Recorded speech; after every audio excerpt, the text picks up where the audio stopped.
So,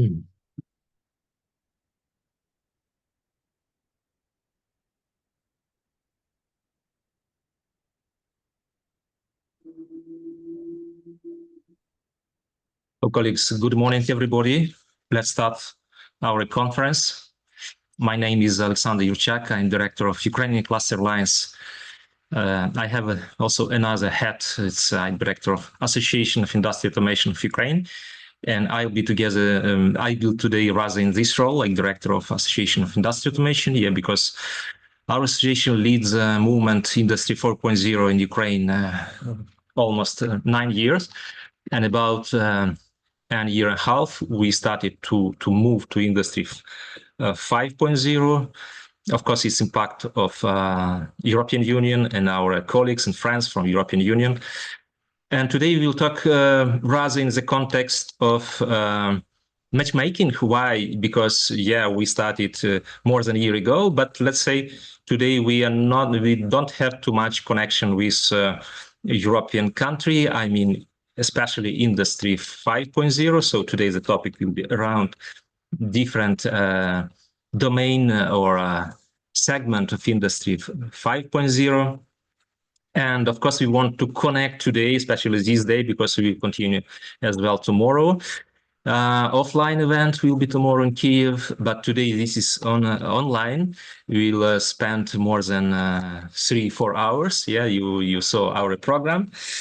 And of course, today the goal is to make also connection with our European colleagues and maybe from other countries.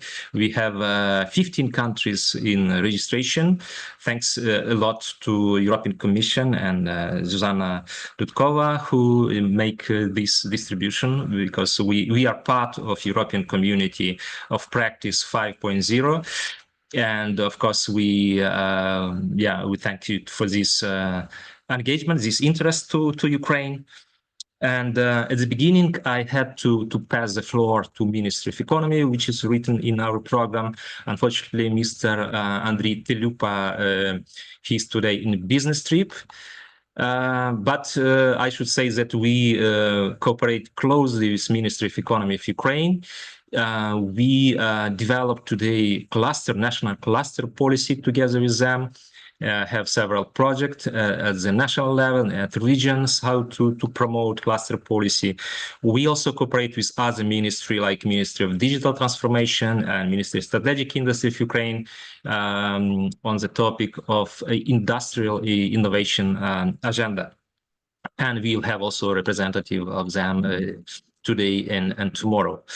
So, but I think we have more time to really talk about industry vision of Industry 5.0 point of view of European Commission. And I have big pleasure to give the floor to Zuzana Dutkova, who represents Directorate General Research and Innovation Industry 5.0 and I in Science Unit.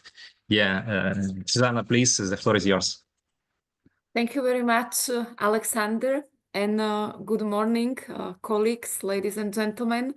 I'm very honored to be with you today and represent the DGRTD of the European Commission at this matchmaking on Industry 5.0. As Alexander already mentioned, I mean, that's absolutely amazing that Ukraine, despite these unprecedented challenges of war, is actively working and shaping the future of its economy.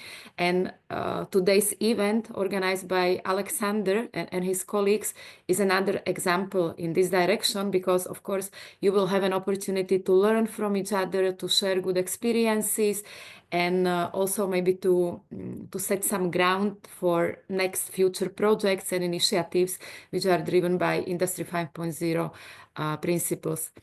So today I was invited by Alexander to shed some light on what we do on Industry 5.0 here in the European Commission. So I prepared a set of slides, and I will now try to share them with you. Yeah, you can share. Yes, I'm sharing. Just please let me know whether you can see them.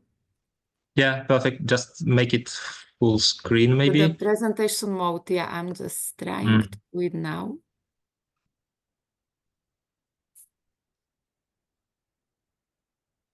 I hope it is the case. Yes, we see some strange, anyway, in my screen, some gray rectangle. I don't know what this is. If audience also sees this, or yeah, the same. Yes. Oh, now the better. Yeah. Yes, we can Now it's see okay. this is the Zoom tools. If you will share your document but not the screen, we will not see them anymore.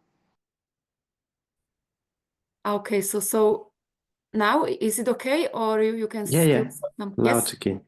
Okay, perfect. Okay, so maybe I will start with some, let's say, I would say general context and background about Industry 5.0 and how we basically consider or see it here at the EU level. So basically, as we all know, in recent, let's say, decades and years, we could see a kind of remarkable surge in technological advancement, catalyzing these transformative shifts towards various industries.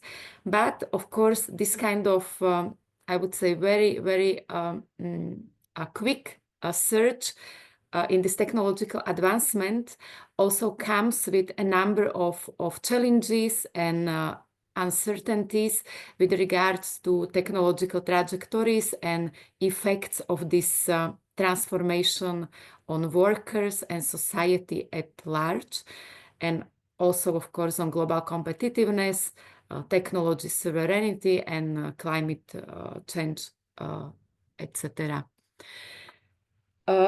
When we talk about Industry 5.0, we have to say that we see it as a kind of transformative vision which combines a human-centric approach for industry while at the same time incorporating systemic approach or aspects of competitiveness, resilience, sustainability, and inclusivity. Because to address these new emerging challenges of the ongoing transformation of industry, we think that it is very important to apply a kind of shift, let's say paradigmatic shift, and apply in let's say more frequently system thinking approach in industry as such. Now you see on the screen all these kind of expressions, or let's say words, are associated to Industry 5.0 framework and concept as such. So when we talk about Industry 5.0, we talk about learning organization, sustainability, inclusive and diversified workforce, well-being, critical skills, redundancy, impactful community relations, etc. Very often when we discuss with our partners and stakeholders about Industry 5.0, there is a question which are, let's say, asked and which needs some clarification. We are often asked that why we need yet another concept when we have Industry 4.0. And also, as Alexander mentioned at the beginning, so we are also on this, let's say, way towards shifting Industry 4.0 approach to Industry 5.0. And that's true. We always reply or explain that Industry 5.0, it is not a kind of revolution. It is rather an evolution, and it basically nests Industry 4.0 approach in a broader context and provides a kind of holistic approach to the new challenges of this twin transition industrial transformation. Now, what we do here in the European Commission. So basically, we apply this kind of two-phase approach. So during the period 2023 and 2024, we, I would say, introduced and issued different initiatives and actions in order to move Industry 5.0 from awareness-raising phase to implementation. And this phase was, let's say, materialized in I would say, three key, let's say, initiatives or activities here at EU level or in the European Commission. So we basically issued last year in July ERA Industrial Technology Roadmap on human-centric enabling technologies. I will talk about it in more details in a minute. Then, of course, we focused on funding of Industry 5.0 driven projects, in particular via Horizon Europe program. And then last but not least, we also issued, or I don't know, launched, let's say, our flagship initiative, Industry 5.0 Community of Practice. When we talk about ERA Industrial Technologies Roadmap on human-centric R&I for manufacturing sector, so this is a roadmap which shows how industrial stakeholders can take a leading role in achieving human-centric outcomes in technology development and adoption. This roadmap, it is, let's say, provides, or I don't know, showcase opportunities to capture the transformative potential of groundbreaking technologies like artificial intelligence and virtual worlds through more human-centric and user-driven design approach. It also comes with some recommendations. You can see some of them on the slide, but I also recommend you, if you are interested to see in more details what this roadmap includes, to go to our website where you can find the roadmap in let's say, as a kind of policy document, and you can, of course, go to more details. So here you can see a few recommendations. It is just an example of what you can find in the inside the roadmap. The second, I would say, key, or I don't know, key group of actions we implement at EU level is of course opportunities for Industry 5.0 driven projects via European programs, and in particular in this case it is Horizon Europe. So here you can see a set of or examples of ongoing projects or Industry 5.0. As you can see, they target very much support to SMEs and startups. So here you can see, for example, Prospects 5.0. This is a project which promotes the adoption of Industry 5.0 principles and facilitate the transition to Industry 5.0 for SME startups and scale-ups in various industry. Then we have, for example, Bridges 5.0, which targets workforce skills for Industry 5.0. Then we have some projects which targets rather AI or technological dimension of Industry 5.0, like AI Regio 5.0. Then we have Seismec or SURE. These are another examples of Industry 5.0 driven projects, which are focused to provide support to mainly SMEs.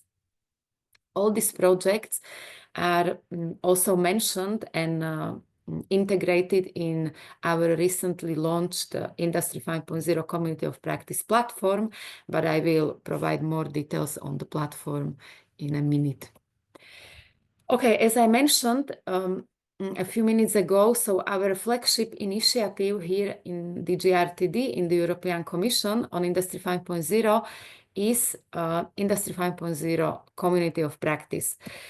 Community of Practice brings together, for the moment, around 240 European innovation ecosystem stakeholders to share good practices, to co-create actions, to accelerate implementation of Industry 5.0. And also it provides a kind of platform for members to, of course, find new partners, new network, and establish new collaborations. For the moment, I can say that we have a broad variety of stakeholders represented in our community of practice from EU member states, big industries, SMEs, startups, industrial clusters, investors, universities, public-private research organizations, civil society organizations, regional local partners. Really, it is a broad variety of stakeholders. In terms of timeline, so basically we launched the community of practice in November 2023, and then for 1 year we ran a so-called pilot on community of practice during December and May. Last year in October, we gathered in Brussels, and more than 100 community of practice members came, I mean, to attend the Industry 5.0 plenary session in Brussels. And since this January, we basically ran a full-fledged community of practice. To join this community of practice, you can see on the screen the link, how to join. It is a very easy procedure. Basically, when you click on this link, you will be directed to a very simple template or questionnaire.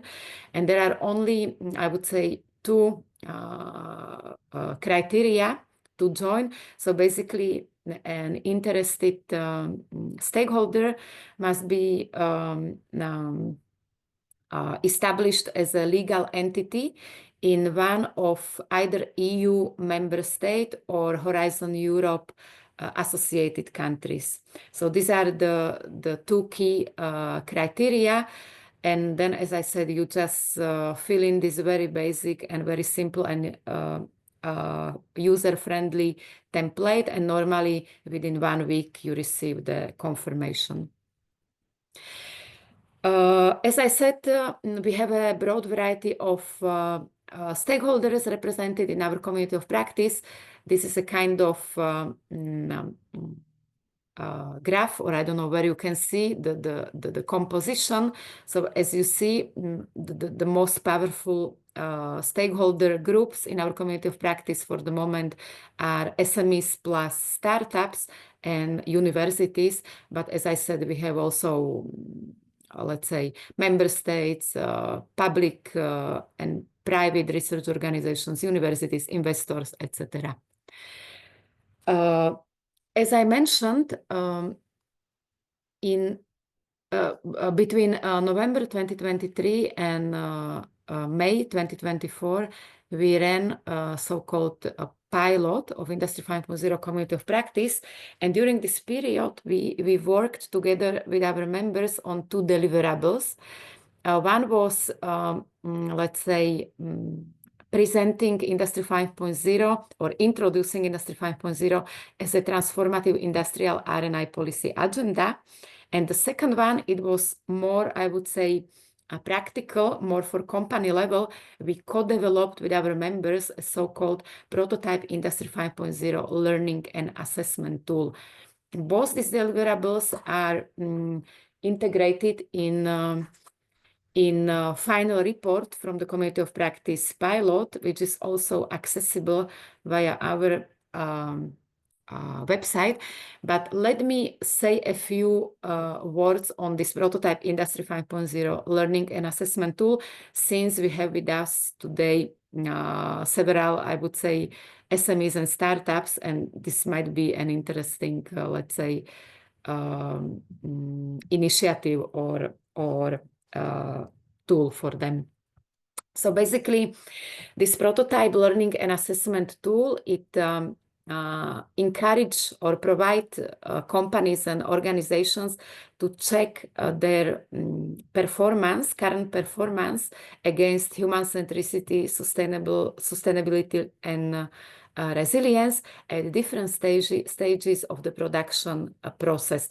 It also inspires organizations, and in particular startups, to, let's say, design impact-driven organizational models aligned with, let's say, green digital and social transformation. And for policymakers and investors, it is a very interesting tool because it provides a kind of overview of companies' impact-driven performance. So it is designed as a kind of matrix structure, and as you can see on this slide on the right side, so you have basically two axes. On the left side, you can see three different phases of the production process, and on the top bar, you can see three pillars of Industry 5.0. I can see that we have one question. We can either take them now. It's not the question. The same problem now. Imagine there's some box on the right side, some gray box on the right side on your presentation, so we can see. Yeah, if you've got a pop-up window, you might want to just close all the pop-up windows that are showing, because it looks like it's blocking the presentation. I think yeah. Now it's okay. Yeah. Is it better? Okay. Better. Yeah. Thank you. Okay, perfect. Sorry. No problem. Thank you. Okay, so basically now on the top bar you can see this X, which represent the three pillars of Industry 5.0: human centricity, sustainability, and resilience. So this is basically a kind of matrix structure, and now in each of these box, for example, one which combines sustainability with outcomes, or sustainability with processes, or resilience with processes, resilience with input, etc. We co-developed a set of questions which are shaped in EU survey, and basically a company or organization answer this set of questions, and these questions, they have color-coded answers. And this kind of system with color-coded answers, it allows us to transform these answers into this kind of, I would say, visual outcome, which we call regenerative tree. And basically, depending on the answers, you can see that the greener the regenerative tree is, let's say, the more compatible company or organization is with Industry 5.0 principles. And of course, it is not possible to explain in more details how it works. But again, if you are interested in testing this tool, because as I said, for the moment, we are in this prototyping phase, and we encourage our stakeholders to let's say, reserve, let's say, 30 minutes of their time and test this prototype tool and provide us with some feedback so that we can further fine-tune it and make it more, let's say, user-friendly. You are very welcome to do so as well. And this prototype tool and testing exercise is also available on our platform. So you are very welcome to go there and also test it and provide your feedback and your maybe ideas how to make it even more user-friendly. Okay, as I mentioned at the beginning, earlier this year in January, we also launched Industry 5.0 Community of Practice platform on our corporate Futurium platform. So basically, this is a tool which is designed to be a kind of key communication tool for our members, but also for broader audience, because there are some, let's say, sections under the community of practice which are accessible also to, let's say, external stakeholders, in particular the sections like about, events and news. But then we have sections like good practices and also working groups sections, which are accessible only to community of practice members.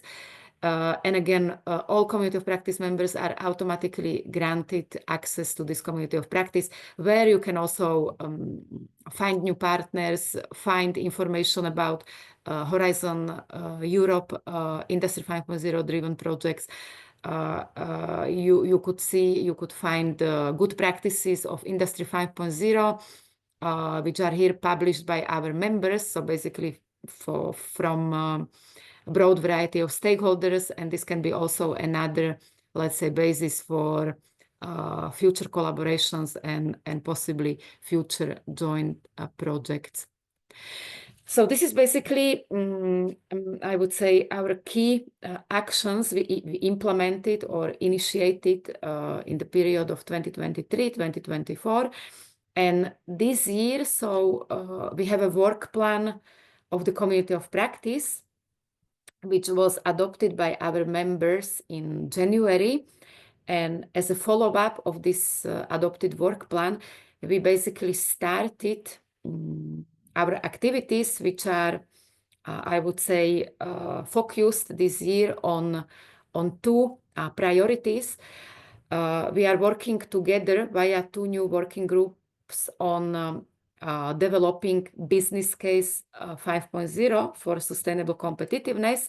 And second working group is dedicated to HAPS 5.0.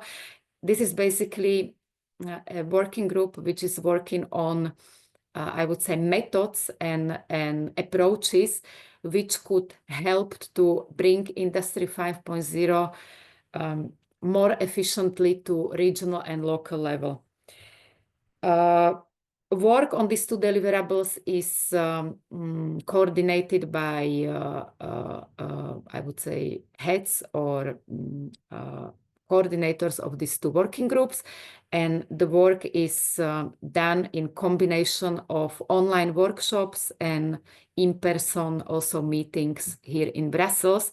And then we envisage an annual plenary session in Brussels in Q4, most probably in October or November this year, where these two deliverables will be presented and adopted by our members. And also the same as the last year, we will, I would say, have very interactive, collaborative discussions among our members during the plenary session, what should be the priorities and new actions of this community of practice for the next year.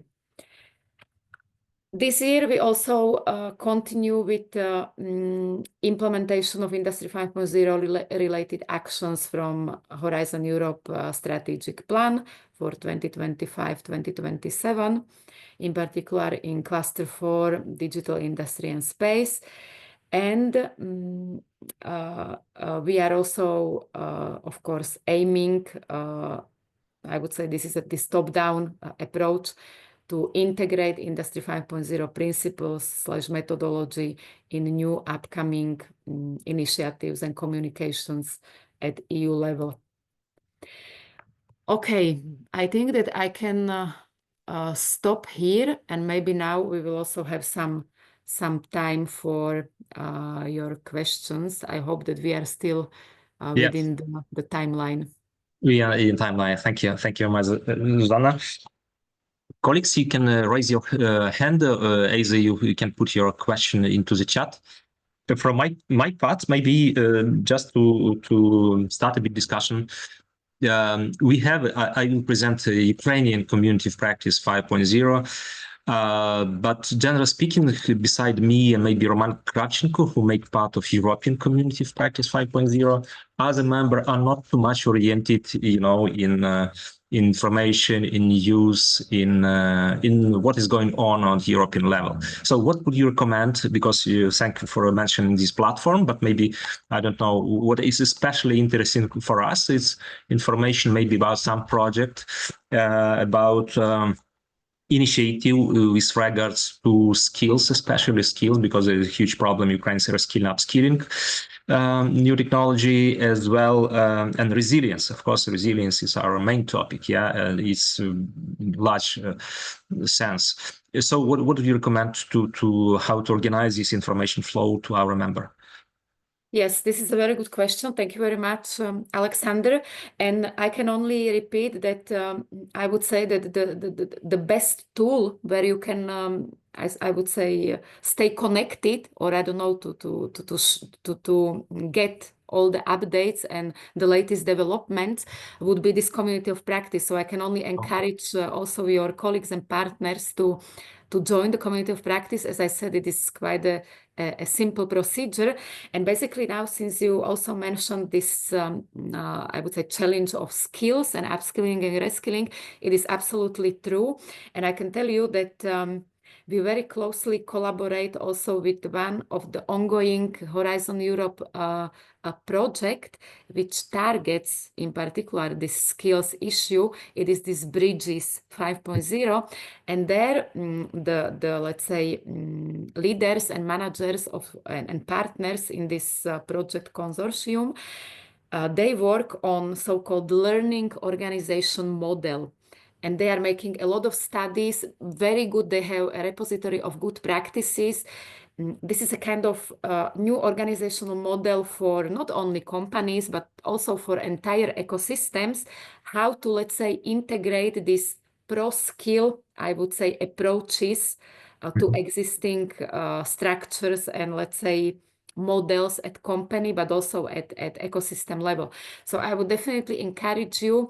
We have, as I said, we have this section on Horizon Europe projects on the platform with more details, also with details to how to contact the consortium, for example, for more details. And so I think that very naturally that this would be the best way how to, let's say, stay tuned or stay updated on everything what is happening at EU level, and also on how to find partners in different, let's say, specific Industry 5.0 related topics.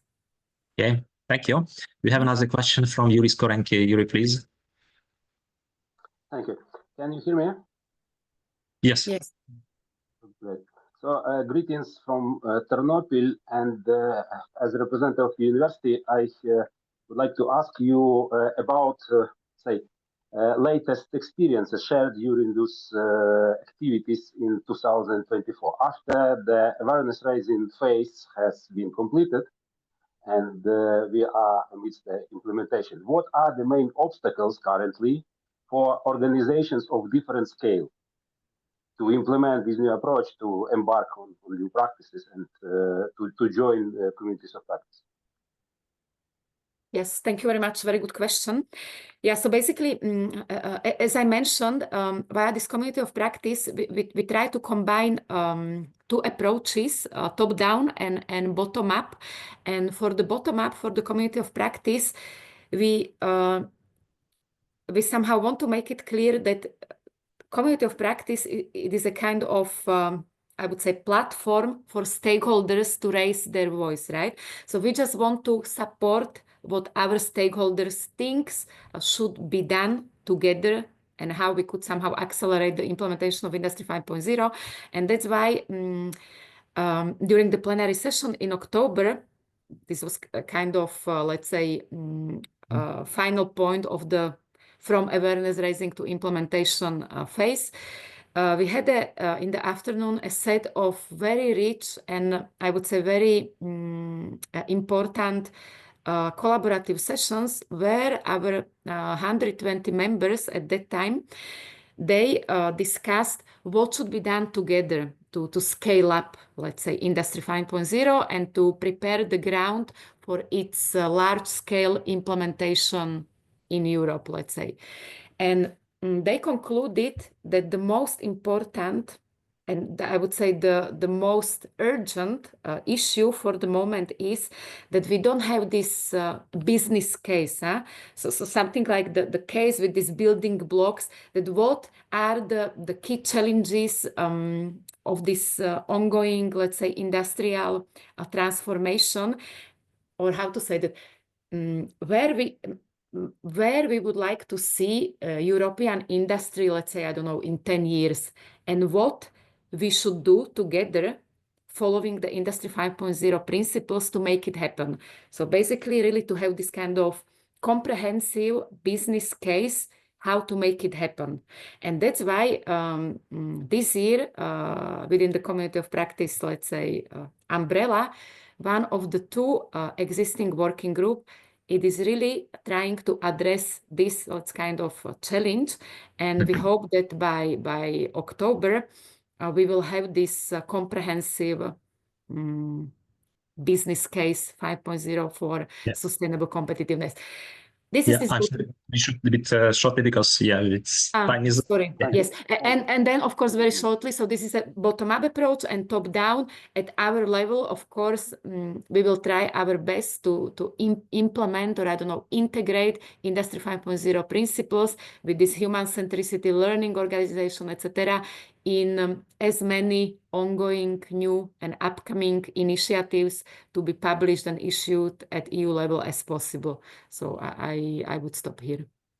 Yeah, thank you, Zuzana. So colleagues, if you have any question, please put in the chat, and we can continue in chat this any question to Zuzana. But thanks again. And next speaker will be me, so I will share a presentation and let's say experience what we have in Ukraine, like our experience of promoting and implementing Industry 5.0. So I will talk about challenges and perspective we can have with EU partner. So at the beginning, briefly about Association of Industrial Automation, who is leader in Ukraine of Industry 4.0, 5.0. So we started movement Industry 4.0 in 2016. Today we have more than 300 members in this movement, and in association we have more than 60 members. You see that on the right that we try to connect and to build community of different category of user or stakeholder Industry 4.0. We also invested 3 years ago with the beginning of the war into Ukrainian Cluster Alliance. We are co-founder, which unite today more than 40 clusters, and many of them are innovative clusters as well. They engage to this movement Industry 4.0, 5.0. And APPAU plays a role like policymaker because we issue a lot of different kind of position paper document. We created draft project of national strategy 4.0 5 years ago. We create what we call asset builders. It means some different kind of bodies or program. You see on this circle. Also, we try to coordinate, orchestrate this ecosystem, and we work a lot with standards and moving our member to international program. So this is just a few picture and the document we created, for example, based on the document European Commission, which is translated here. We created our manifesto, transition of Ukraine to Industry 5.0. And this manifesto was signed by 40 organizations, including 28 cluster of Ukrainian Cluster Alliance. It was July 2023.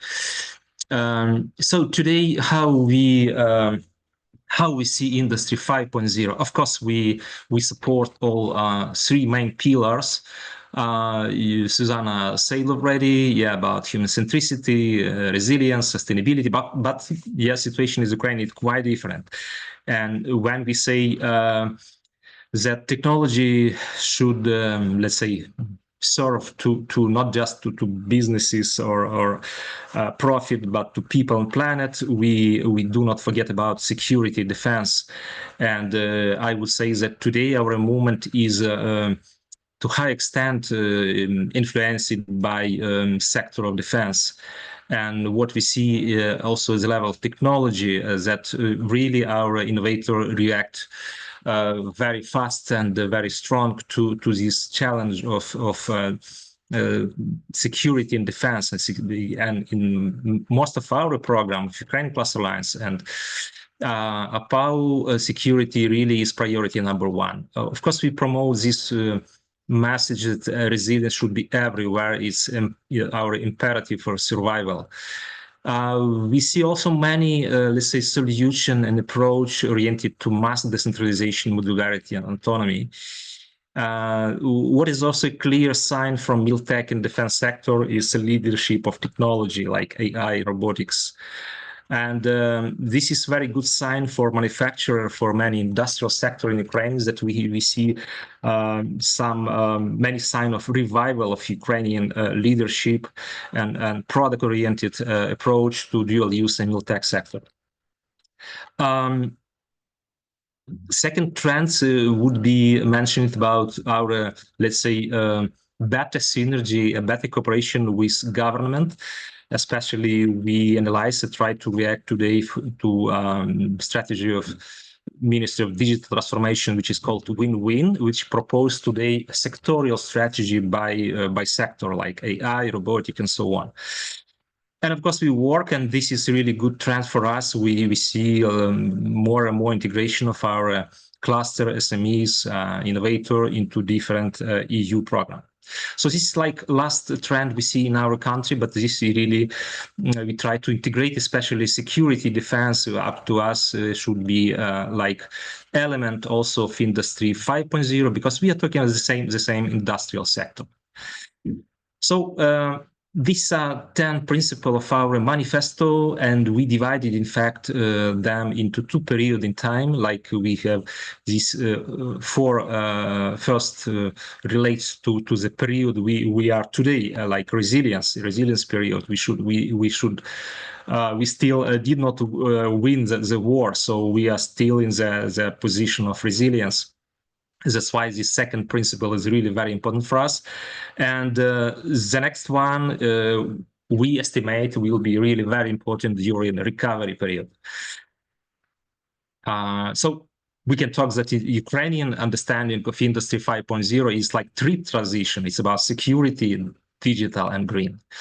And this is our policy framework. We proposed it still a year ago, which is of course based on European pillars, but then this is let's say specific context of Ukraine, where we try to build some specific mix of instrument in institution. This is our understanding on governance 5.0. Then there is a mix of special strategy and target program which should be launched, and if you launch on this, it's like, balanced scorecard. We will have good asset and good result. So today there is different progress in different elements. For example, we welcome especially aid from European Commission with the launch of 12 European Digital Innovation Hub in Ukraine. This is really very good progress. We also have a lot of support in launching innovative clusters. But for other maybe for other elements, it's not so big progress, especially we still miss state agency Industry 4.0, 5.0. We do not have really very dedicated program which support SME, even there is a progress, and so on. So just to understand why we talk so much about policy, just one example. Take this state accelerated BRAVE 1. State invested a lot of money into creation of this. This is state accelerator, but we have really very good result in dual use tech. You see this number of company. It's just for 3 years. It was multiplied by 20 here, by 15 number of drone and UGV production, growth of production, and so on. So the question is simple. If we have even such or similar accelerator, maybe not state, but the problem is that we do not have such accelerator in many industries like agri-food or metalworking or machinery and so on. So if we would have them, maybe if we have that, we would have a similar result, but unfortunately, it's not the case of digital transformation in manufacturing. Today, our priority, as I said, we are built on, let's say, 3 pillars. We want to develop them. This is network of ED, really dedicated to manufacturing, also cluster, and of course, accelerator. And together, we try to build this movement to integration to European value chain. As I said, we keep the strong focus of deep tech. and defense technology, and where we have really good progress in is the integration into EU program. Today we'll have several speakers talking about a common project where our APPAU, or Ukraine Class Alliance, has been involved. Yeah, and today we will present as well a strategic initiative built in our community 5.0. This is just a structure of several groups. So we have about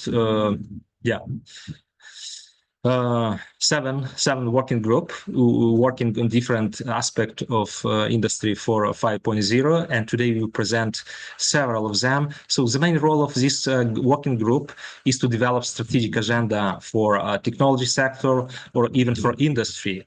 For example, this is typical example of deliverable of such working group and project, because it was supported also with funding. But for example, end of last year, we built a roadmap of twin transition for textile industry, and it's not just a roadmap, it's tens of initiatives, but it's also resulted into many other sub-deliverables. You see the list. So typically we expect such deliverable for all critical industry on Ukraine. Unfortunately, we don't have for many important, even for meal tech, we still miss such roadmap. Yeah, how we what should be priority next, let's say 3-5 years. That's why we orient our working group on this typical segmentation by industry, by technology, that they should develop some strategic framework. And today our working group developed such framework. And some guys, my colleagues, they will tell today about what they see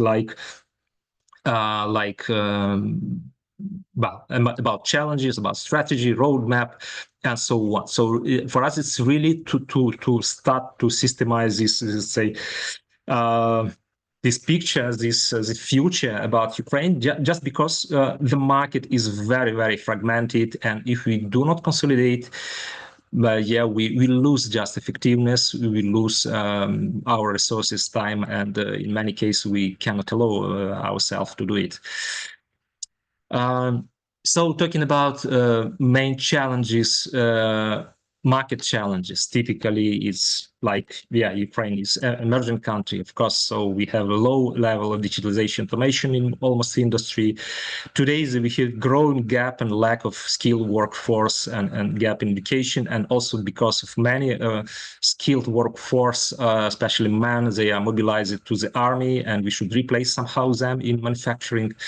And many others I will not comment because I see that my timing is over. But we pay a lot of attention to fragmentation of business ecosystem. We have a very good case how to resolve this. This is also from a last project, DDT Textile. And just to summarize my presentation, where we see the priority is the level of ecosystem. As I said, we should speed up to developing a network of ED and clusters and accelerator. We should propose and better progress is master skilling, upskilling, integration into EU program and funding program.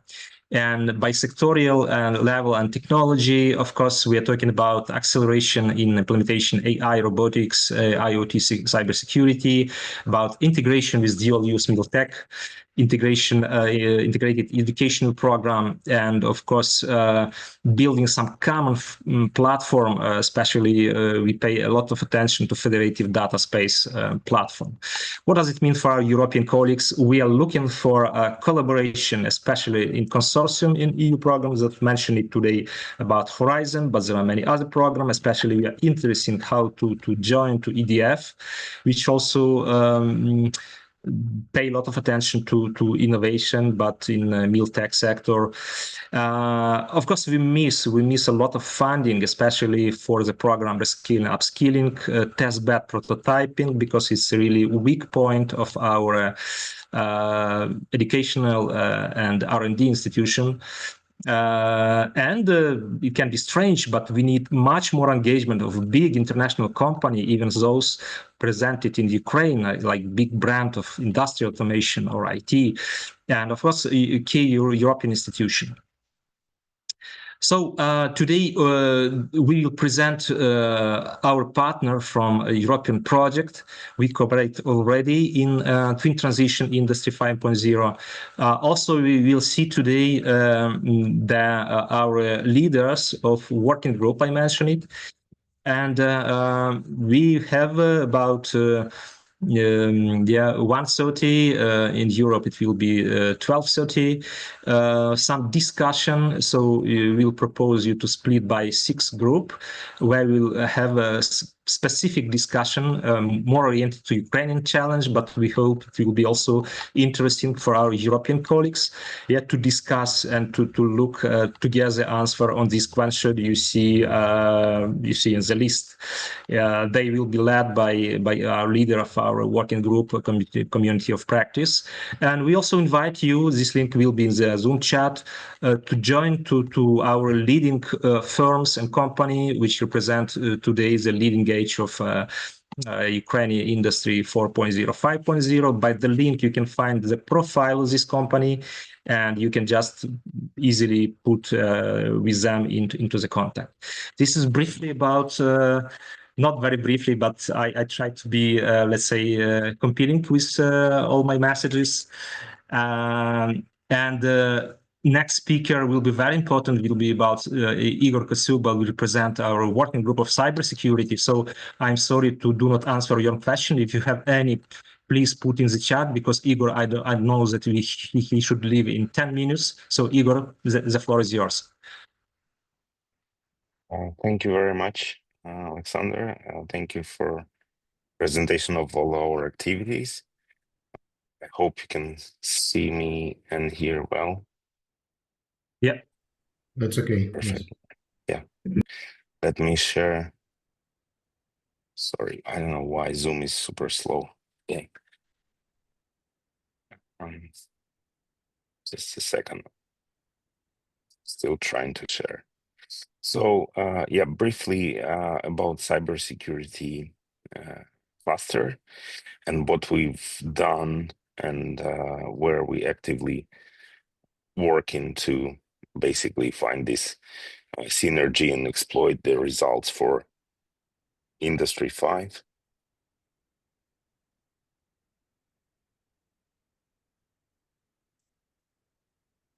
Yeah, we still don't see you. Yeah, just a second. So sorry, I had to allow again because of update of some.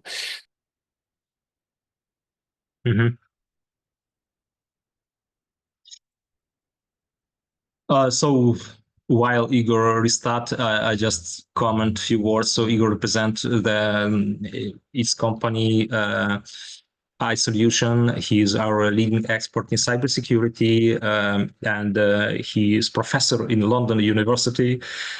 He is well known at the level as well European Commission, one of leading European experts in cybersecurity. And Igor has very good experience, practical experience, also in Horizon project, one of leading project realized in the frame of Horizon Europe is about cybersecurity's energy sector. So we try to develop today this link with European community cybersecurity with different countries in Czech Republic and Spain and other country, Ireland. So typically we try to go to the project consortium with clusters or other community in cybersecurity. And today the discussion will be in 1:30 about, let's say, integrated approach, safety and security in asset management, especially energy sector. It will be also led by Igor, but I don't know, he has some technical issue.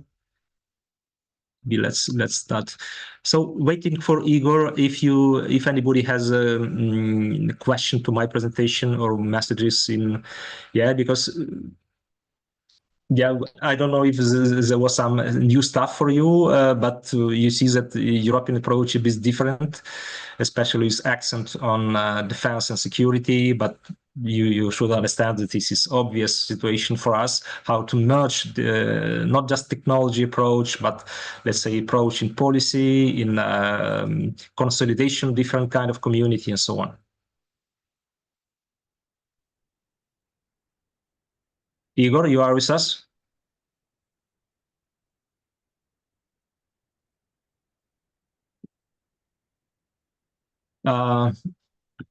Okay, Zuzana, you Yes, wanted Alexander, I just wanted Yeah. to make maybe one remark because it was extremely interesting. I don't know whether you are going to share your presentation afterwards. I hope it will be the Yes, case. of course. And Of course. then since you mentioned that indeed this upskilling, reskilling, it is one of the priorities, etc., I was thinking, but this we can maybe discuss bilaterally after this meeting, because in our DG Grow in the European Commission, we have a special department which is called Skills for Industry. And I know that they are also working on some new initiatives, how to, let's say, address different challenges, I mean, related to countries, etc. So maybe that would also make sense to get you in touch with them to see whether something could be done jointly, or I don't know. But again, I don't know whether you are already in contact with them or not. But Not yet. we can see. Okay, so maybe after today's meeting, we can have a bilateral follow-up chat and discuss what could be done. With pleasure. With pleasure. Perfect. Yeah, by the way, we will have another presentation today about reskilling and upskilling. Pablo Novikov is here. He represents our ED Kiev High Tech, but it will be later on. Okay, I think he has some issues, so I hope he will join later. Anyway, he will be after 1:30. So let's start with next presentation, and I would maybe I would like to invite Roman Kravchenko, who is our leader of Federative Data Space Platform ESG approach. Roman, please, the floor is yours. Hello, colleagues. I think we'll start with a presentation from Vladimir Nochovai, because Vladimir will provide introduction to our data space working group and ecosystem, and then I will continue with more practical things. So, yeah, in fact, yeah, I was mistaken. Sorry. Just a month. Let's say director of this working group is Volodymyr Nochovai, who is also chief of Digital Innovation Hub, Kiev Academical University. And today by the way, he's in Warsaw on the big conference on data space. Volodymyr, you are with us?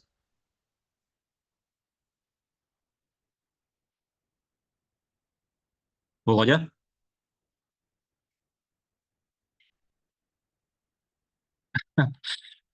It's not the case, Roman, so the floor is yours, please. Okay, I understand. So, okay, I will start from my part, and then Vladimir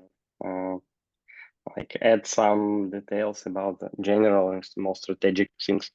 Okay, I'll share my presentation. So today we talked more about our practical results in our working group related ESG Industry 5.0 by using data space technologies and implementing the vision and strategy of the data in European Union, here in Ukraine, with our specific some needs and requirements and so on. So one moment, I'll show.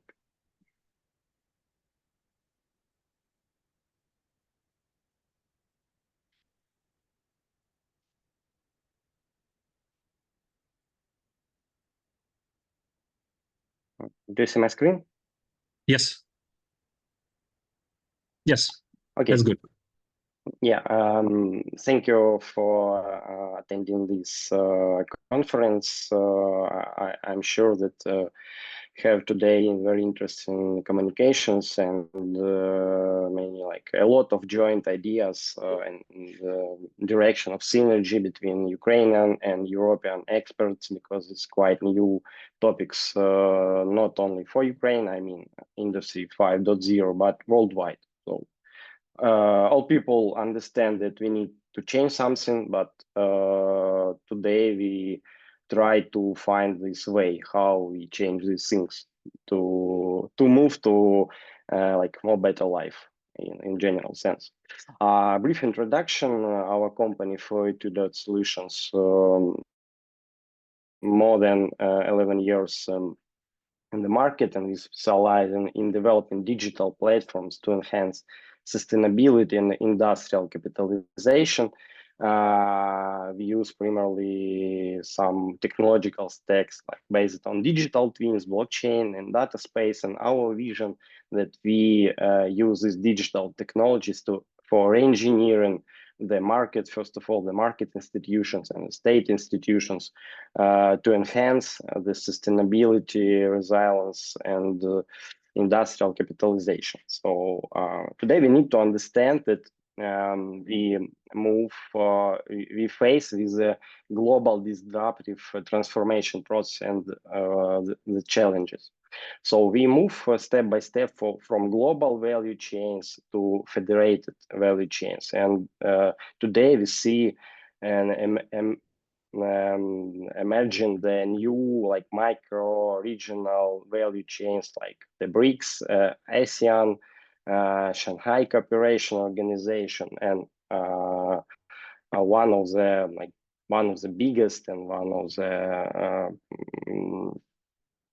of the more like cohesive macro regions, it's European Union. So it's like not only some combinations of countries, European countries, but first of all, the macro regional economy. And that's why we need to talk about such technology that we need to use to make possible this changing on the level of the specific like organization, from SMEs to like large companies. And the vision of Europe, just to remarks, this like European Green Deal, the strategy to move to more sustainable, resilience, and more clean economy by 2040. So this way, like it's not there are no some option B to make this in Europe.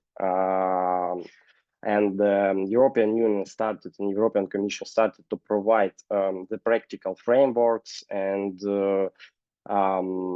directives how organizations can be prepared to this transition on the like operational, first of all, the operational level. And the European Commission published a few like directives like CSRD, first of all, this directive about ESG reporting and providing requirements of sharing, disclosing the data about environmental, social impact of the companies. In February, European Commission published updated version named Omnibus ESG reporting package, updated version of this strategy to simplify the regulation and requirements for the companies. It's a like important point to understand where we stay now. And anyway, with some changes, we still moving to rebuild our economy on the new approaches and based on these like three pillars. So thinking about not about only about economy, but about first of all the people, about resilience, and about sustainability in the general meaning. And what's the like result of future omnibus directive? First of all, large corporations still face significant ESG reporting obligation. European Union like shifting toward more business-friendly environment and approach of regulation.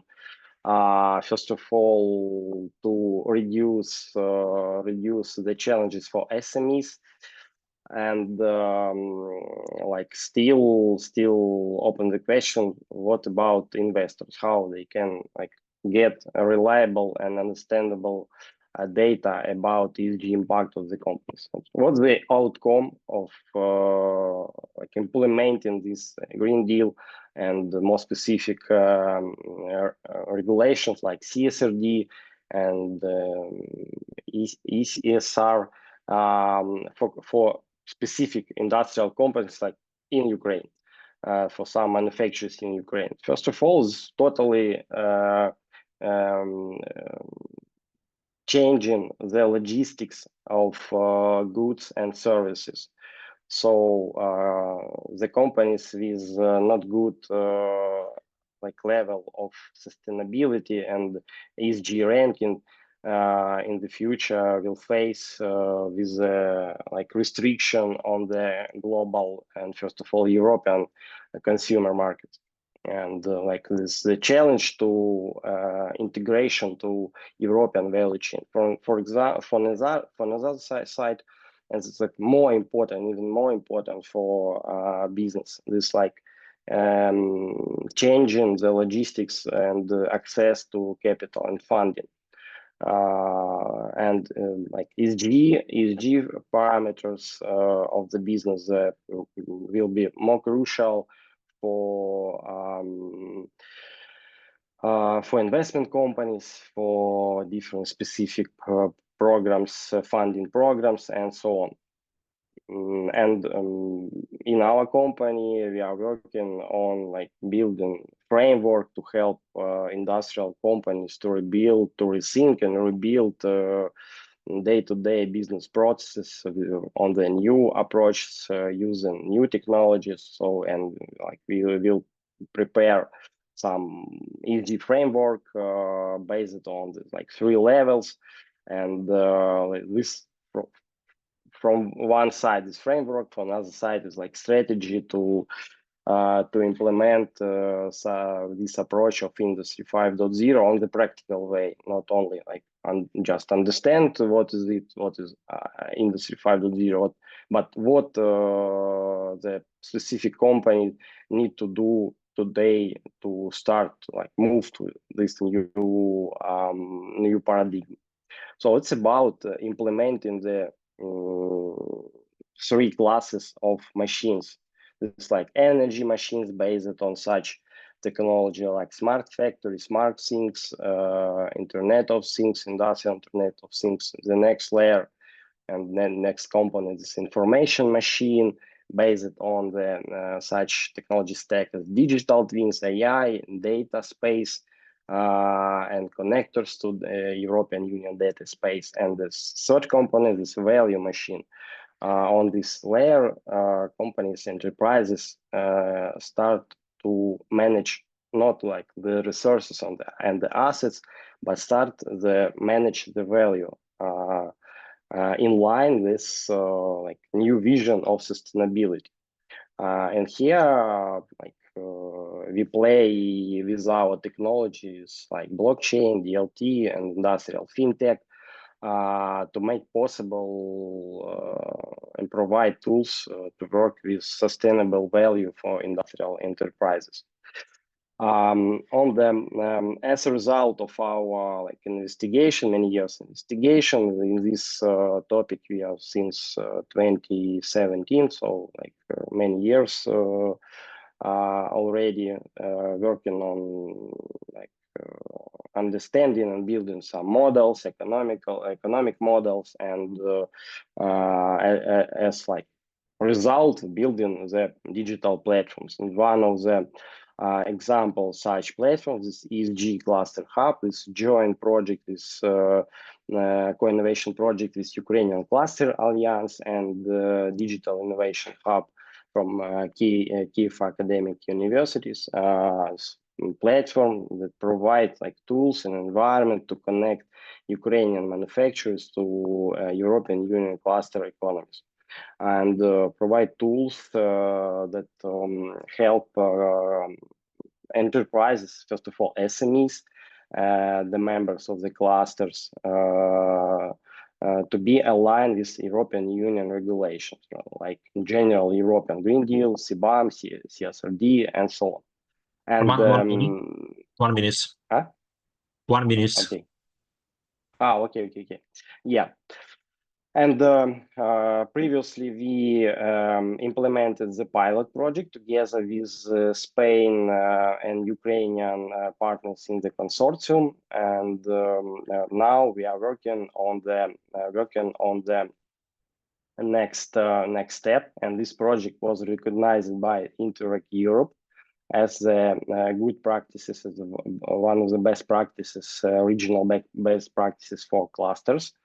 And today we are working on implementing the platform that can integrate the sustainable capital and sustainable industry in the single cluster economy to produce the sustainable value. So they are the practical approach how they can work together. And our proposition to all participants today, for experts and organizations from European Union to start collaborate on these directions. And a few propositions we need to establish the similar component as in Europe.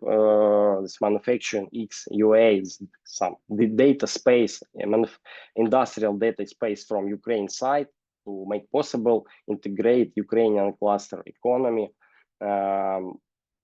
in the seamless single European Union and Ukraine cluster ecosystem to help and enable manufacturers in both countries and investors in European Union in Ukraine to survive and compete in this new global value chains paradigm.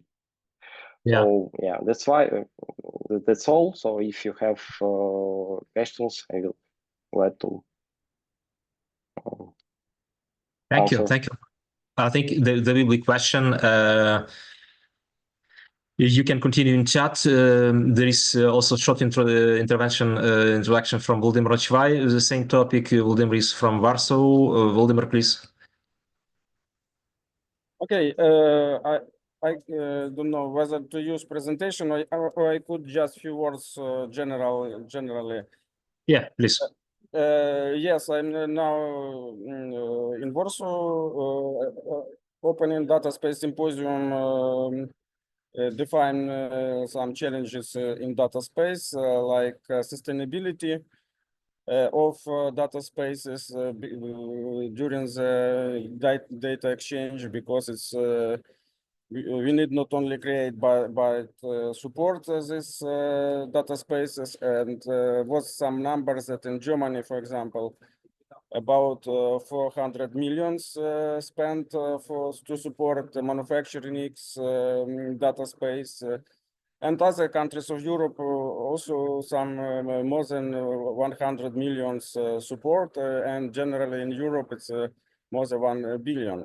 So is this challenge we have in Ukraine? I don't know about support, but from national government, but we could join European data spaces as well and support their sustainability. So our working group that joined the working group in Ukraine Cluster Alliance, EDIH Kyiv High Tech, and we have the goals to have a links with European data spaces. And last year during this data space symposium, we got agreement with Fivare, and now we have Fivare Hub. And this year, I suppose we will have some connection with Gaia X for negotiation. And as well, Data Space Support Center, we will communicate, and maybe we will arrange some event this year with Ukrainian Cluster Alliance in this direction. Also, shortly, maybe some questions for me or Roman. Colleagues, we can spend 2 minutes to question to Roman and Volodymyr if you have any question for this approach, how to progress together. And I think the proposal from Roman, the last slide was very clear. So we are looking for partnership, how to build together this federative platform based on data space, and with using ESG standards. Okay, no question. So let's move forward. So the next presentation will be about what we call end-to-end engineering, or how to segment of PLM, product lifecycle management, which is really very important for us for many sectors, starting from machinery, but also dual use, middle tech, and even textile. The last project in textile sector shows that we had a lot of issue in this sector. So Anton Vasilyev, who is professor of Kharkiv Polytechnical University, will present the approach of our group. Anton, the floor is yours. Yeah, thank you. I hope I heard. Can you hear me? Yes. Okay, thank you. So we talk about today some problems of Ukrainian closed cycle of engineering and the solution, which is PLM. I am from Kharkiv Polytechnical University and also enthusiast in CAD, CAE, and some PLM technologies. If you are not from Ukraine, maybe you know Ukraine as a big agricultural country, but in most cases, only 30% of our economy and export. And most of other percent, it's industry, metallurgy, machine building, pharma, IT, and so on. Unfortunately, from the 2014, we have some regression in result of Russian aggression and full-scale invasion, and a lot of hard type of industry have big losses. But if we take a look to some graph, we have healing from some problem, and even despite war is not continue, we try to improve our economy and even have some small but growth. And the biggest growth we have is connected to the high tech in military and defense technology. It's our cluster by one and a lot of other technologies, and it's on the edge of everything. It's on the edge of technology, it's on the edge of speed, it's on the edge of our survival. So it's very important. But despite we have so productive defense technology and a lot of companies which now produce and generate and design very high intellectual product, and they do it with very high speed in a couple of months and sometimes even weeks. Some products can be changed a couple times during the day and tested in the battleground. But despite of this speed, we have some problems. And when our companies which connected to defense start to talking with the companies from all around the world and discuss the same tasks that they have, they had different terms to solve this question, not months, but years. And it creates a picture that we the best of the best. We best of the best in reasons that we have war on our territory and we need to survive. But unfortunately, we have not so, we doesn't have no problem. So we have some problem, and let's talk about that.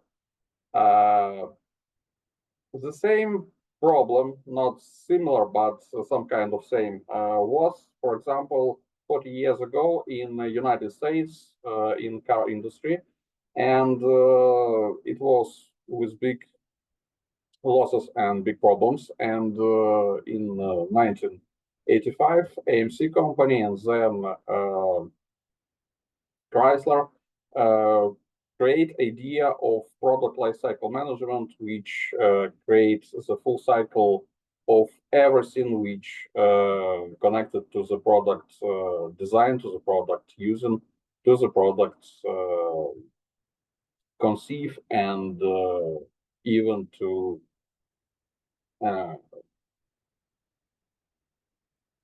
destroy.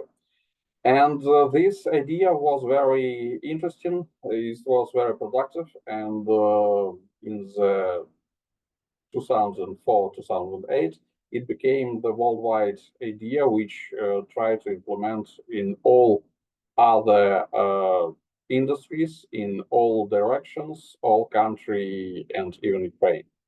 But in Ukraine, with PLM, we have some challenges, some problems to which we see every day. First of all, the level of automation and level of implementation, the idea of PLM in Ukraine is very low. It's done with patchworking, but the number of patches much less that you need to have possibility to call it PLM. We have a very big gap in digitalization. We have the phrase which called the government and the country in smartphone, but in real fact, it's not so digitized, especially when we talk about design process and especially when we talk about manufacturing process, which very often do with the hand tool. And we have a very big problem. It's a very big challenge because our defense industry need to grow with very high speed because every day situation on the field can change dramatically, and the company that work in the defense tech need to react to these changes. And the next problems, the next challenges that we have, it's a big lack of specialists, not only qualified, but in general. 70% of the companies have the lack of specialists, and when we talk about highly qualified specialists, it's not even challenges. It's a dramatical problem. Some of this problem can be held with some center of R&D expertise, support, and collaboration, and some university have those type of centers. Some company have those type of centers, but it's very low number, and it's very non-cooperative in general. So we need to solve this issue also. And one of the biggest problems for now, it can sound very strange, but we have the lack of the standards. We have old Soviet standards, which sometimes are not acceptable for this moment, sometimes are even not supported and cancelled.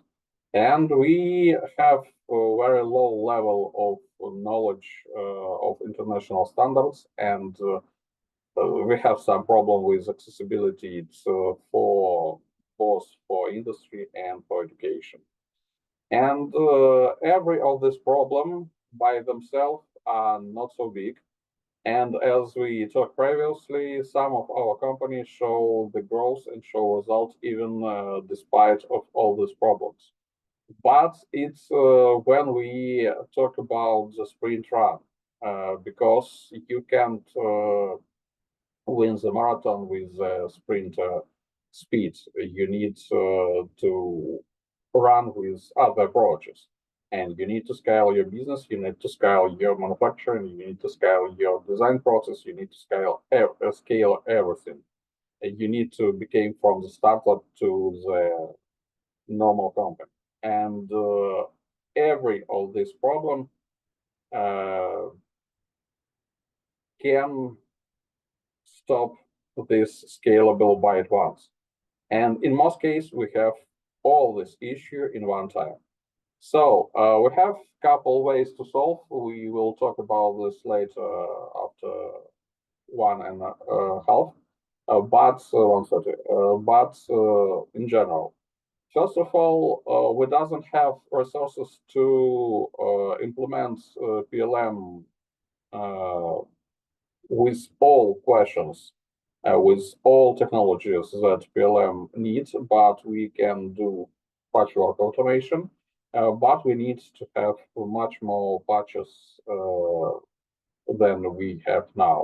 Some of these patches can be solved with open source technology, because a lot of people say that the problem of PLM automation is the cost of tools, and some of them we can reduce the cost by open source, but unfortunately it's not so effective sometimes, not because of problem of open source, not technology, not a good technology, but in reasons that the cost is not only the software, the cost is also a lot of other questions we will talk later about.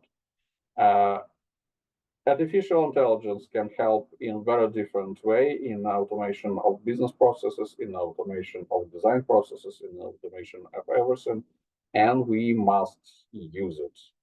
And unfortunately, it's not only ask ChatGPT, and even if you ask ChatGPT, you need to have some expertise, and you need to have some expertise not only in field, but on the field of asking this AI tool.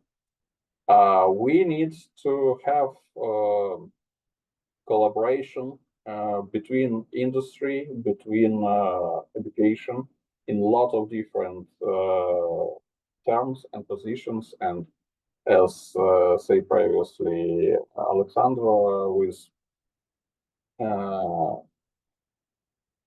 re-education and so on. We need to have collaborative R&D centers, and we need to have big and deep international cooperation, because without international help, we will have very big problem, not only in surviving and winning on the battlefield, but with our production and with our technology too. Yeah. And especially in reason that our Miltech for now it's on the edge, we need to use them as our locomotive, sorry, for entire engineering market. Thank you. We will talk about everything later. Yeah. Thank you. Thank you. So it's really, Anton is right. So we try to reflect, because there is a gap. There is, I would not say that this is silos, but in fact, these are till now, these are two different segments, two different markets with different ecosystem, different players, actors. Even we try to merge them, yeah, but it's not so easy, just because it's inertia, and it's traditionally guys work in different segments. But what start to be common, for example, is production of drones, production of robots, and there is a strong migration for skilled workforce from, let's say, machinery segment or engineering company to this new company, which produce today in Ukraine a lot of, yeah. And once again, this is issue of fast growth and scalability. Just imagine that yesterday company produced just, I don't know, 50 unmanned ground vehicle, yeah, it's ground robots. But today they get the order from Ministry of Defense or some even private funds to increase 10 times.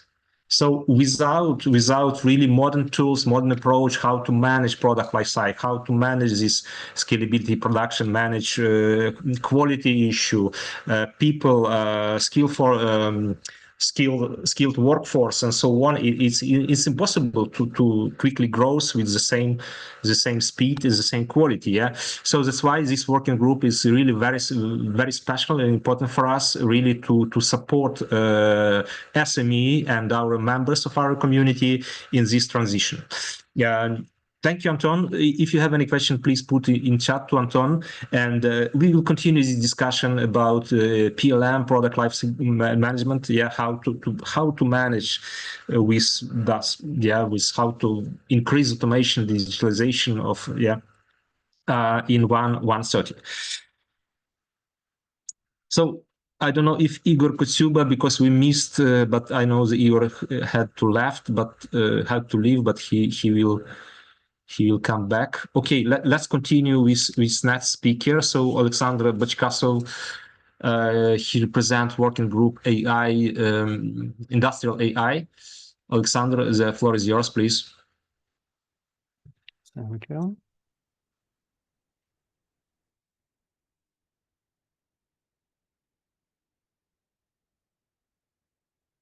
Good afternoon, dear ladies and gentlemen. I am Alexander Bachkasov, and I represent the Industrial AI Working Group, which focuses on implementing artificial intelligence for industry and integrating advanced digital technologies into the real economy sector. Our work group is young. It was established only by the end of previous year.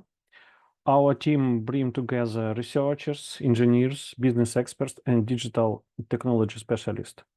We have a practical experience in international projects, AI and robotics standard development, AI solution implementation in industry, and training specialists in this field.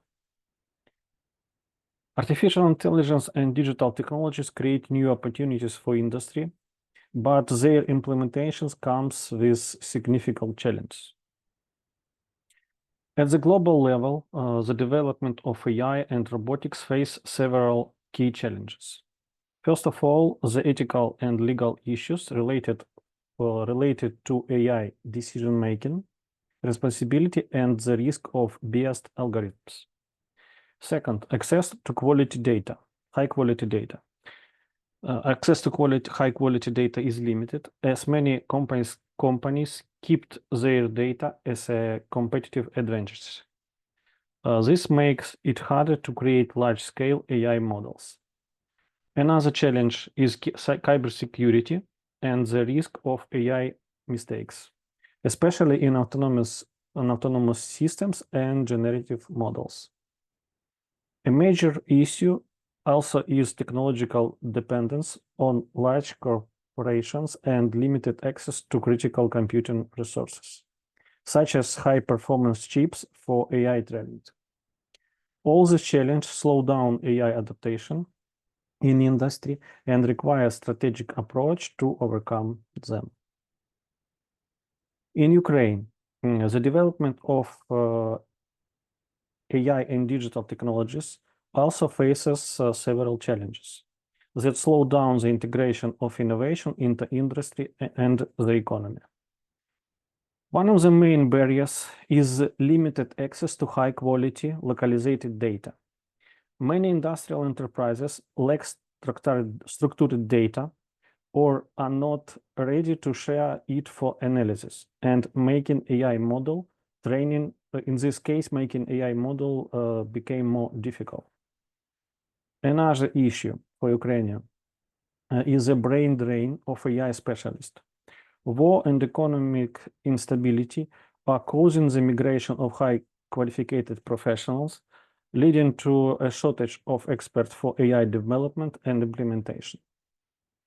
There is also a lack of clear regulatory frameworks and government incentives for AI development in the industry, which make it harder and to attract investment in this field. As I told before, high-quality data is the foundation for the development of AI and automated solution in industry. Without access to structured, secure, and localized data, the effective implementation of AI in manufacturing, energy, logistics is impossible. In this case, we are working on building an AI data ecosystem. That will enable enterprises to utilize big data for analysis, process optimization, and development of the innovative solution in the line with the principles of Industry 5.0. AI is transforming industrial process by making them more adaptive and efficient. For example, predictive maintenance helps prevent equipment failure by analyzing real-time data and detecting potential issues before they occur. This reduces downtime, optimizes maintenance cost, and improve overall production sustainability. By integrating AI-driven analytics, industries can achieve greater reliability, energy efficiency, and long-term operation sustainability. We invite you to join our discussion later. The topic of our discussion, predictive maintenance, how AI is changing the game.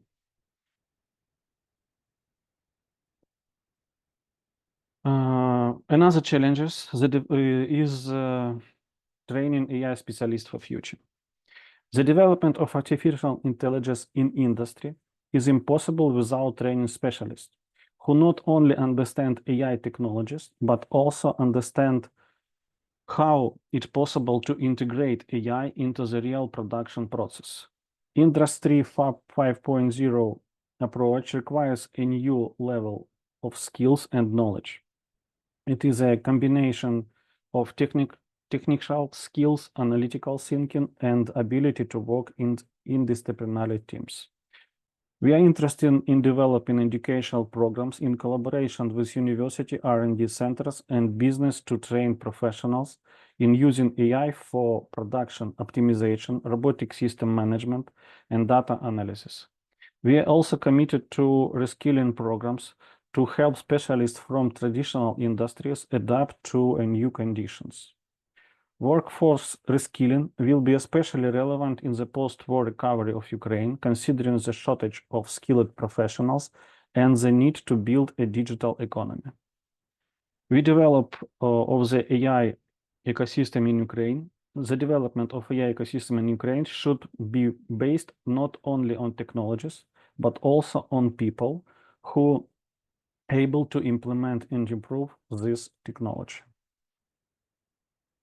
We are open to collaboration with R&D center, industrial partners, investors, and educational institutions to integrate Ukrainian's AI ecosystem into global initiatives. Our goal is to join efforts to create effective AI solutions, attract investment in sustainable projects, and expand international cooperation opportunities. We invite partners to join us in project focused on development AI data ecosystem for industry, creating adaptive AI solution for sustainable manufacturing, education process, a program, and AI specialist training. If you are ready to collaborate, let's build Industry 5.0 together. Thank you for attention, and we invite you to join our discussion later. Thank you. Thank you. Thank you, Alexander.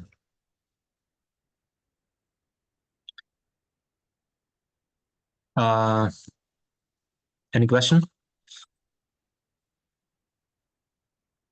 So, in fact, what is important, maybe just to add from my part, that Ukraine is very strong as IT country. You know that we have, as our IT industry leaders say, we have almost 300,000 qualified programmer, engineer, or software engineer, but you should know that let's say 70% of IT market work on global market. So it means that typically they are technology service company or simply outsourcing company. and just let's say less than 20% of IT industry work on local domestic market, and still less of them provide let's say ready to use solution and product for domestic market. And by the way, Alexander represent one of such company. IT Enterprise is the biggest IT company working in manufacturing in Ukraine. It is like local competitor of SAP. Yeah, they produce own ERP system and MES, manufacturing operation management, so on. They have very advanced solution and product in for manufacturing using predictive analytics, AI, machine learning, so on. So we have several such company in our community, and it's really interesting for us to develop with them this approach to industrial and AI, which really can be adapted to local challenges. And today as well, we as well, like previous Anton Vasily, previous group, we are very driven by demand and by needs of meal tech sector. Okay, if there are no questions, so let's move forward. So the next speaker will be Pavlo Novikov, who represent ED Kyiv High Tech. We will talk about reskilling, upskilling program. Good afternoon, dear participants. Let's check technical part. Do you hear me, and do you see my presentation? Yeah, we see your presentation, yeah. Okay, let's start. My name is Pavlo Novikov. I represent Center 4.0 DIH KPI, which is a part of EDIH Kyiv High Tech. And today I'm going to show you a presentation about reskilling, upskilling programs, which prepared by Ukrainian Cluster Alliance. We are sure that these programs will be a significant part of development trajectory of innovation ecosystem in Ukrainian industry. On this slide, I'm showing the indicators for 2022. Then the labor market situation was better than now. Today, the situation is much more worse. The IT industry has been and remains a familiar competitor for manufacturing and industry companies, industrial automation companies. Trade has approximately the same indicators as engineering companies and system integrators. And manufacturing companies mattered the least. Only 26% of vacations are satisfied by employer, and only 6% by graduate young people. As university teachers, we see very clearly and understand the root causes. In era of information technology, access to online learning platforms and business models on social networks, etc., traditional industries are losing the battle for talented people. There are enough reasons for this, and they existed even before the war in our country. Some of them are inefficient strategic coordination with the state, slow processes of implementation changes in state universities, weak coordinations among vendors and universities, insufficient institutional maturity of the innovation ecosystem, and lack of proper coordination with European partners and programs. However, Ukrainian Cluster Alliance is systematically working on this area and has a vision of how to cope with these challenges. Now I'm going to show you several projects prepared to cover the tasks of reskilling, upskilling. First of all, we need for audit of reskilling, upskilling programs in Ukraine. The lack of quality analytics makes it impossible to strategize in field of training personnel in industrial sectors.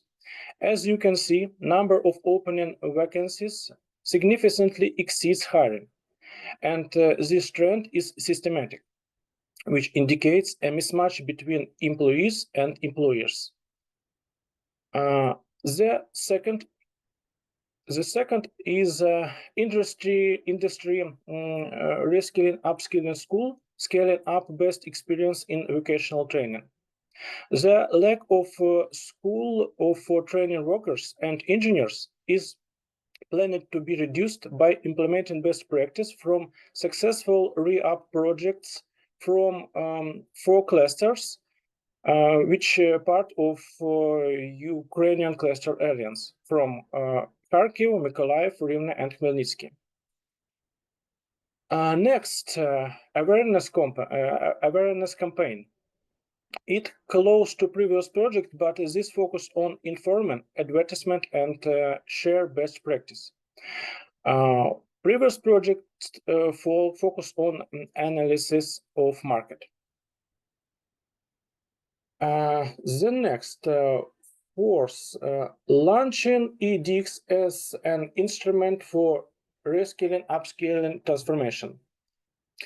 A network of edX in Ukraine rapidly developed, especially after 2022.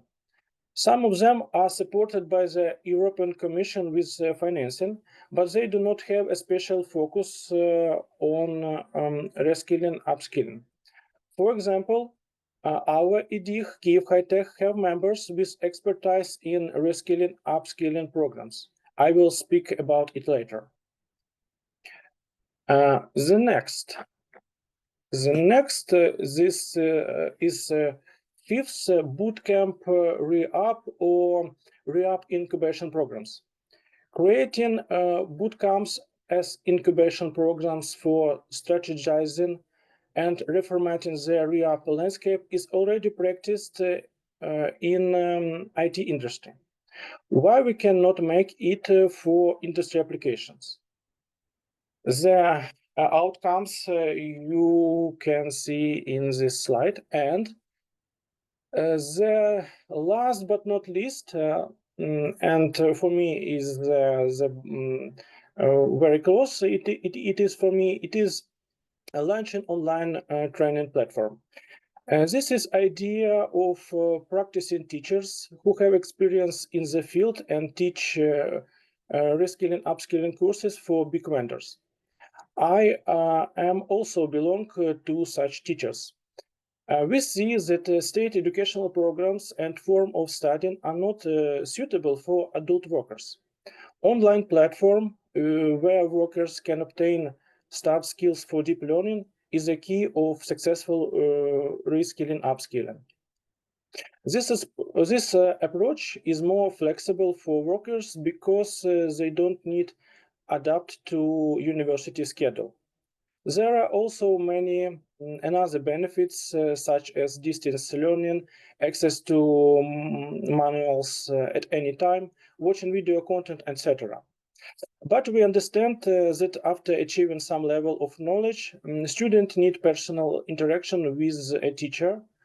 It is also provided by this project.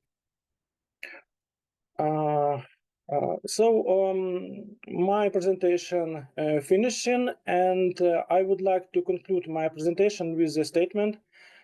Knowledge is the best investment. People are the most important asset. Join us to achieve common goals, and thank you for your attention. Thank you, Paulo. In fact, this consolidation and collaboration between European Digital Innovation Hub in Ukraine, but also with our European colleagues, is really very important for us. As Pavlo is right, it's today it looks like, you know, all these educational courses, especially in the domain of industrial automation, industrial IT, industry 4.0, is they are very, very fragmented. So and they do not cover all needs of manufacturer. So we want to really to transform a bit this agenda, to build more integrated, more consolidated, more coherent approach, which able much faster to respond to challenges and to needs of growing this lack of or deficit of skilled workforce in industries. So thank you, Pavlo. Colleagues, if do you have maybe any question to this program? Well, reskilling upskilling is especially sensible to funding, and we had a lot of promises last year from USAID fund. You know, there was the biggest fund in Ukraine, and they promised to invest at least 170 million dollars to only to reskilling and upskilling, but finally, well, you know the story. There is nothing. And many of such programs are just suspending, from also in our community. For example, in cybersecurity, one of our leader of working group from construction university in Kiev, he won a big program on cybersecurity, OT. But well, today it stopped just because there is no funding. USAID came out from Ukraine. So this is really very sensible. Of course, we are ready to be integrated into European program and well, hope on the best. But anyway, we have a strong community university, and we work with this network of European Digital Innovation Hub I mentioned it several times. And tomorrow we will continue this discussion offline in, by the way, in Kyiv Polytechnical University. We'll have the meeting with our community. Okay, colleagues, so we'll have next round of presentation about European project and 12 Ukrainian time, but 11 Central European time. So maybe we can do just a small break, 10 minutes, before that, and no objections. Okay, let's make a small coffee break, and we invite you all to come back in 10 minutes, and we'll continue with overview of our European project from European partner. See you in 10 minutes. Have a good break, a good coffee.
Okay, join to this room. Try. Otherwise, we can assign our assistant can assign you to any room.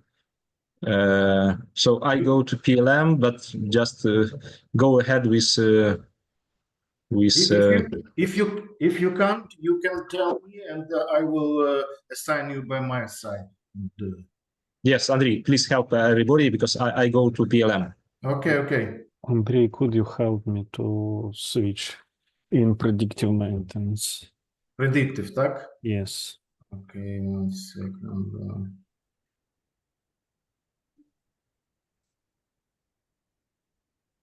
Unfortunately, I don't see possibility.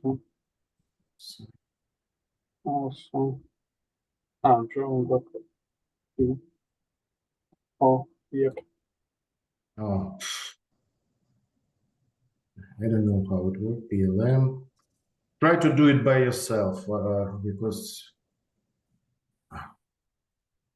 unassigned. Okay. Andrei, can you help to join to cybersecurity? Who is it? Vyacheslav.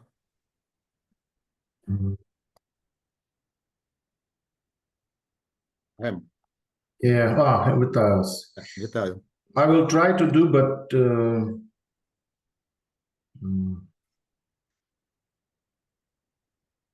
you can to do it by yourself, no? But I need to have a link. No, it's when ви коли справа від своєї імені не вводите, там assign to така з'являється. Справа. Ну, поруч з ім'ям справа от, в віконці.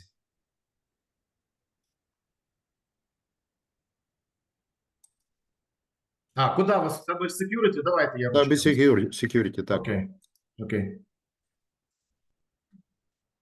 Маєте перейти зараз. Так. Угу, є. Так, давайте кажіть, кого куди. Андрій Стержинський. Красносельського Кирила до Robotics, якщо можна.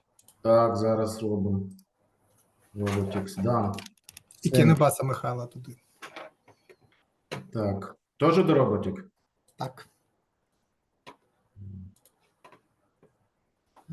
Угу, є. Вітаю. Біленко Сергій, PLM.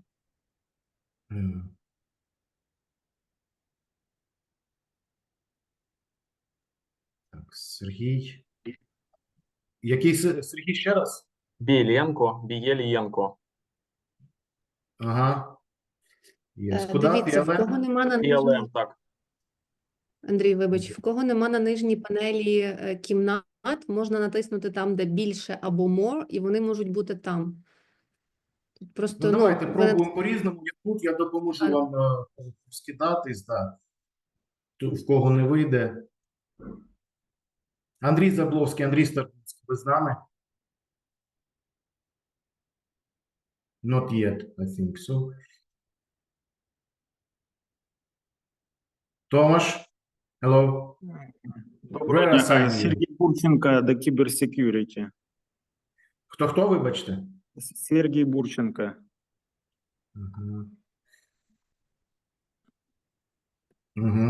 Cybersec, так? Так.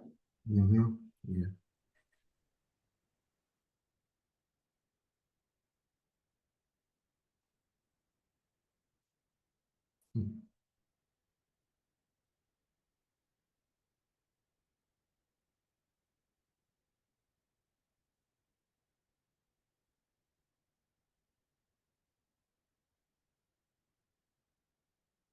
Okay.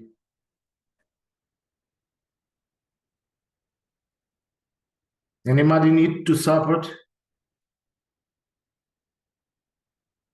Can you put in the chat all the rooms and the hyperlinks that we just have to click on it, or is not possible?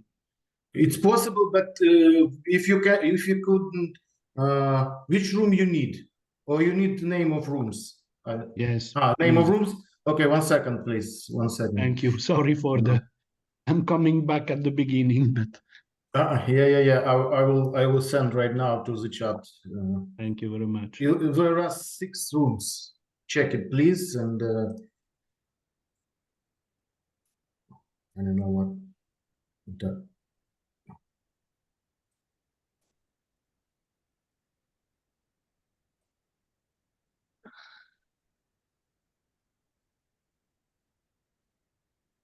Already sent. Okay, thank you. Maybe the AD for me, Guido Ancarani. Which one? Yedich? AD, Ah, AD, okay. Edik. Yeah, Yedich. Okay. Okay, done. Thank you very much. Bye-bye. Bye-bye. Anybody else need support? No? Thomas, which room you need? Or want? Or not?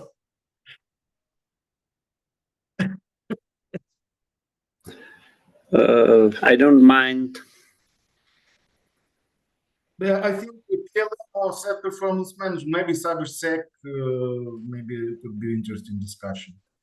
I think where I could be either Katsuba, maybe it can be interesting for you. Yeah.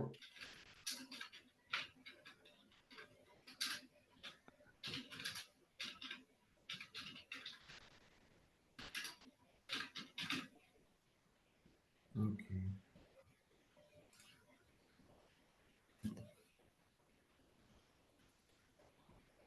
Так, колеги, ще комусь потрібен саппорт? Ну, що? Добрий день, Андрій. Можна включити предиктивну діагностику обслуговування мене? Микола, да? Так. Окей. Yes. Пишіть мені, будь ласка, хто хоче в Cybersecurity, я буду перекидати паралельно. Або кажіть. Так. Андрій Стержинський. Ну, Андрія Стержинського ми точно на сет перформанс перекинемо. Я тут, привіт. Да, я тебе в групу по сет менеджмент. Колеги, а по Robotics, група Robotics? Так, зараз. Це хто у нас? Андрій? Це я, Андрій Буковський, а там Деніс Святаком і... Так кого перекинути? Зараз я Андрій... А, Буковського перекинути. Ага. Robotics, так? Так. І Дениса Святакума теж? Ну, так. Якщо він ще не перейшов сам. Окей. Денис. Теж Robotics, да? Ага, вже тут немає. Так, щось у мене Robotics. Пані Людмила, ви щось хочете сказати? Так, Ірина, хочу, щоб ви перекинули Cybersecurity. Окей. А, Іра, ти перекидаєш Cybersec? Бо я щось... А, Денис Святакун вже в Robotics. Окей, хто у нас залишився? Я тобі допомагаю. Да, я бачу, дякую. Так, В'ячеслав, він щось not joined. Ну, в принципі, все. Тільки штучний інтелект у нас не розподілений, здається. Да, ніби всі розійшлися. Андрій, можеш перекинути Людмилу в Cybersecurity, бо я не хост і бачу, в мене немає на це прав. Людмила Олійник? Так. Є, перекинув. Так, хто у нас там залишився? Нікого, здається. Ну так, 30-32 партисипанта, всі по кімнатах. Я ввімкнув цей. Ну все, що ми тепер робимо? Просто наблюдаємо? Ми йдемо в кімнати, зараз я скажу, куди ти маєш іти. Ти йдеш в Robotics, я йду в Cybersecurity. А давай навпаки. Давай навпаки, мені байдуже. Бо якщо Томаш пішов в Cybersec, то я тоді цей. А як мені доєднатись? Клацай на бекграунд. Ірина, не перекинули, тому що я намагалась перейти, воно крутилось і не перекинула Cybersecurity. Так. Мені написано, що ви в Cybersecurity зараз. Це Людмила, так? Так. Ні, не. У мене написано, що ви в кімнаті Cybersecurity, але not joined. Може, вам там якусь кнопочку треба нажати? Подивіться. Я натиснула і крутилась, і знову я Зараз отут з вами. зачекайте. Я вас перекину в Robotics, а потім назад в цей, добре? Cybersec.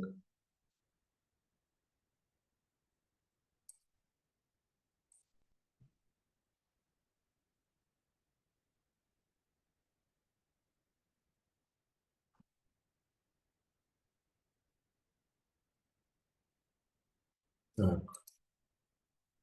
Так, я пішов в Cybersec, да? Asset Management, Robotics, Data Space. Там в Data Space щось. Зараз я джойнусь туди.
Присутніх тут більше ніхто не йде по кімнатах?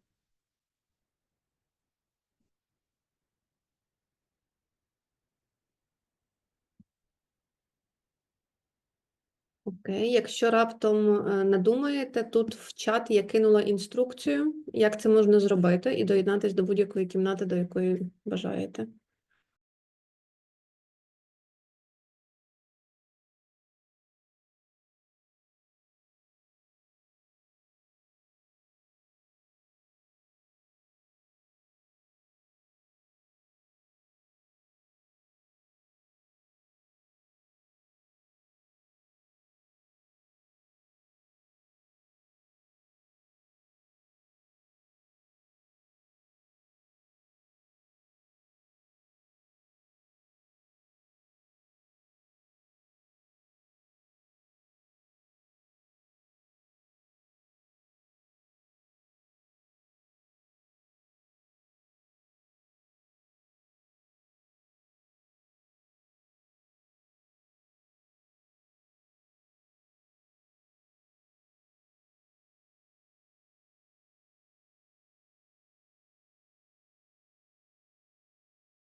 So hi again. So we waiting a couple minutes. Everybody come back.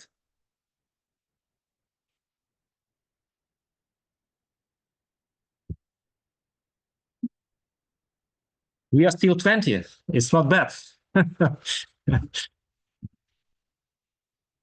It's difficult to keep online attention so much. So I really appreciate Guido and other colleagues from EU country who still with us. So let's make small conclusions, and maybe we can go by each group and to just to hear what are conclusion of discussions and what we have like proposal of collaboration.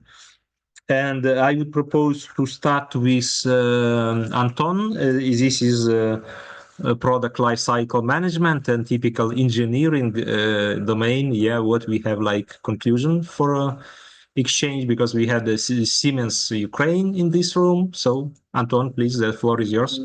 We have spoke with the Siemens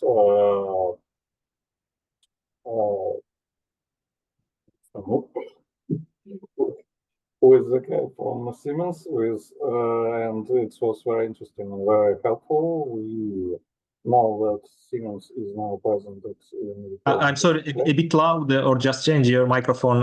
Yeah, because or a bit louder. Sorry, we know that now Ukraine is present in Ukraine. That Siemens is present in Ukraine directly. Ні, мабуть, нижче опусти, бо він щось високо навпаки гірше чути. Отак, мабуть, отак краще буде. Так краще? Так краще, так. Sorry. So we now know that Siemens is directly present in Ukraine, and so it's very cool because it's open a lot of possibility in cooperation between Siemens and local businesses, between Siemens and universities, and I hope it will help to make our process in implementing PLM much better. With other vendors, we will speak also, but I think later.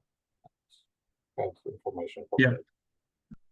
Yeah, and one of idea we discussed that maybe we should in our working group, because this is Anton is the leader of working group, we should launch some special survey, some questionnaire to SME, before let's say negotiated with big brand like Siemens, we should better understand, better profile the needs of SME.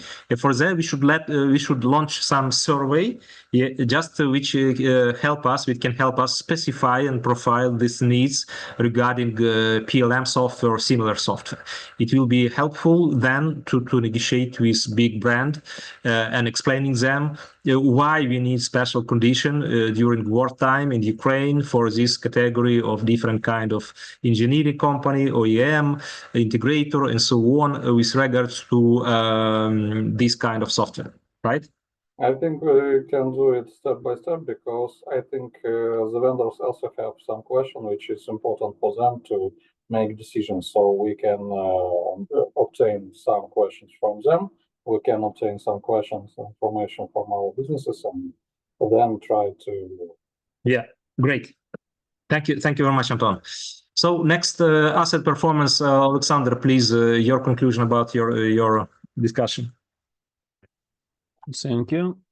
First of all, I would like to say thank you everybody who take part in our discussion. It was really productive and warm atmosphere.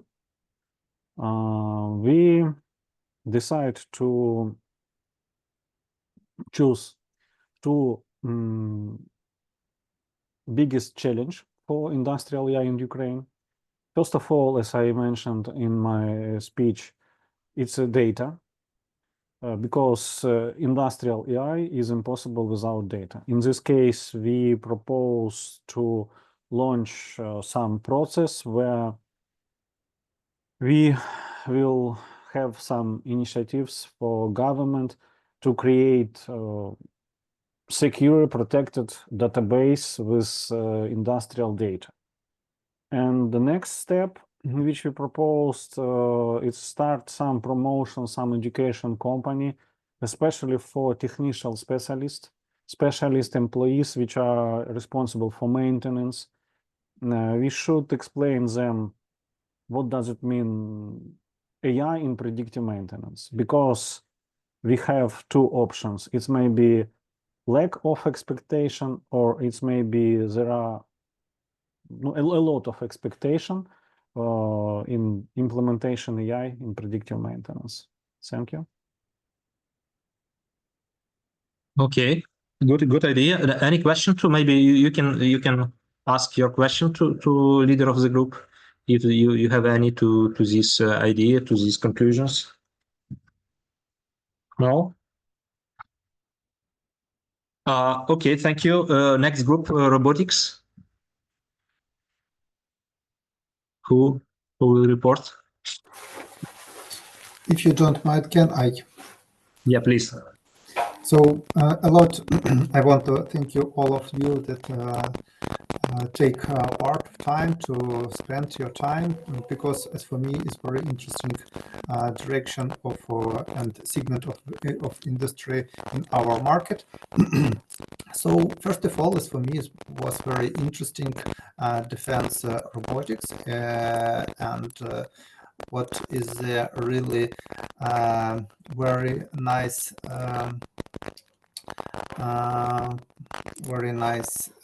feedback from military and soldiers in industry and etc.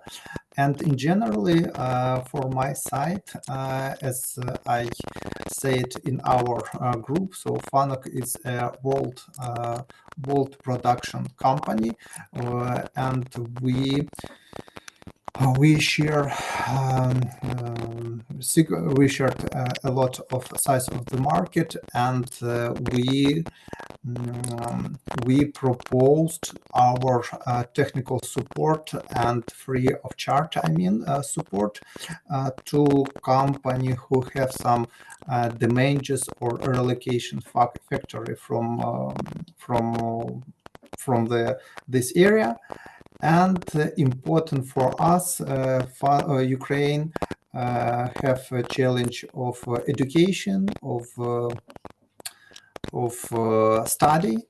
So I want to say again, so if somebody or someone want to learn more about our programming, I mean CNC simulators or equipment or programming of robots, so please contact with us, and we will help free of charge support you, and let's go ahead all together.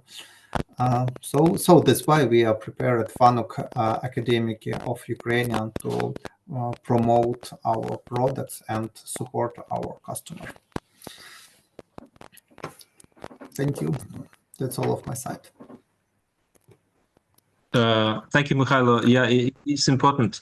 I just want to maybe to inform or to remind our foreign guests and friends that Mikhailo, he represents FANUC Ukraine, Japan company. It's leader of robotics, and Mikhailo leads his CEO of FANUC Ukraine representation office.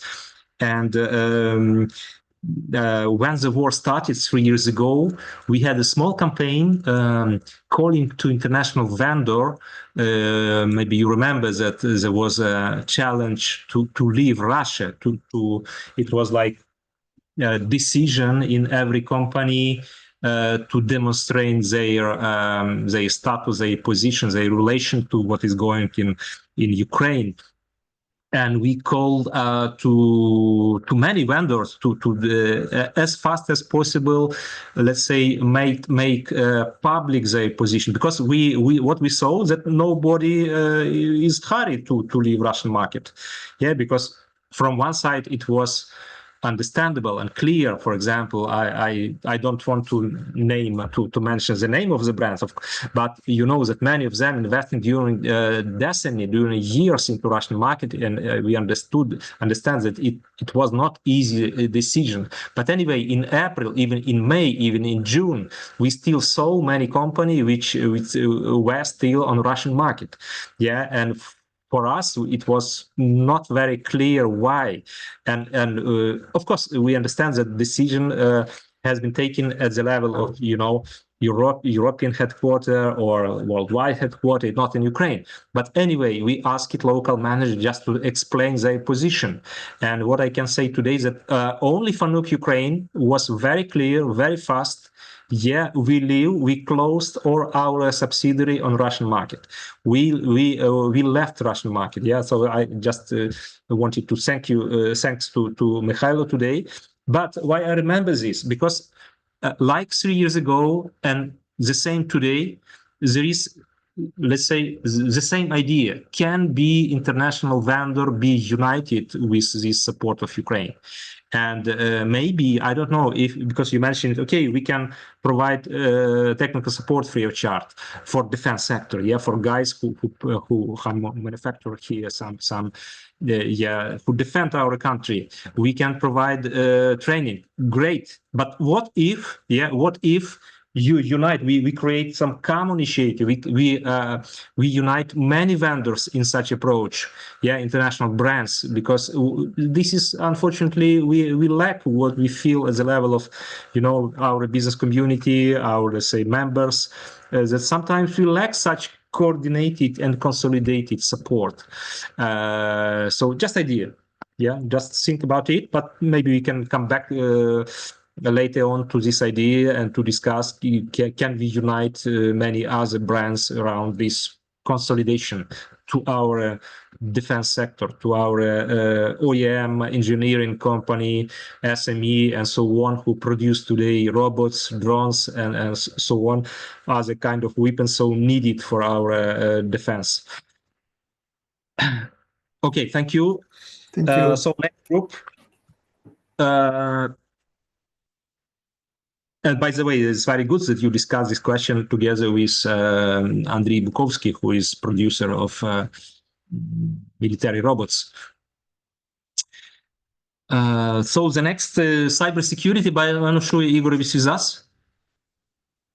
Maybe Ludovico, you can say a few words about you and about conclusion of this discussion, if you want. Yes. Hi. Good morning, everyone. As Alexander was saying, we're having the discussions on how we can really work together on the different strategies across Europe. First line of defense, it's cybersecurity related to all industries. We have to think about how we can implement the cybersecurity not only on the logical side but also on the physical side, because it's going to have an impact in all the industries we currently have, but also from the point of view of how the data and the information is treated. Some of the issues we've treated on the cybersecurity side, basically, it's how the data is allocated on the different data centers, and also how we're going to secure from now on the shared information on the physical side. We are already working on our company in potential solutions to be able to run models of artificial intelligence in a small infrastructures and dedicated in a very disconnected way. So obviously there are potential issues that we need to face and discuss with all of you, because the different systems, they have different requirements in terms of data integration and data, let's say, compilation, somehow. So I open up here really an open discussions with all of you. You're happy to reach me through Alexander. He can give you all my contact details. And we will be working with the team of cybersecurity in terms of how we can really secure all your different industries in terms of how things are going to be deployed from now on. Okay, so that's what I would say. So Thank you. Thank you. Okay, in the last group, EDIH, I don't know if you had some, or just networking, because you discussed some, I don't know, some topic of related to EDIH activity, or it was just networking. Pavlo, please. Yes, we have a very useful conversation, and I think we need to keep on and accelerate networking of Ukrainian EDICs with ecosystem of European EDICs. Through this, we know about each other and find some key points both of two sides. And as a result, the most powerful case for collaboration, it is taking part together in European projects. But it is possible if we will know each other, and we do this through networking and follow news from EDIC sites and taking part in events, promoting our solutions and presenting yourself. Okay. Thank you very much. So, colleagues, thank you very much for your time, for being with us this day, really a long day, because I understand that it's not so easy to keep a lot of time in online discussion or presentation. Yeah, it's more difficult than offline, but offline will be tomorrow in Kyiv. Who can join us, please join. Otherwise, maybe somebody wants to, I don't know, some other conclusions, some comments about this day, proposals.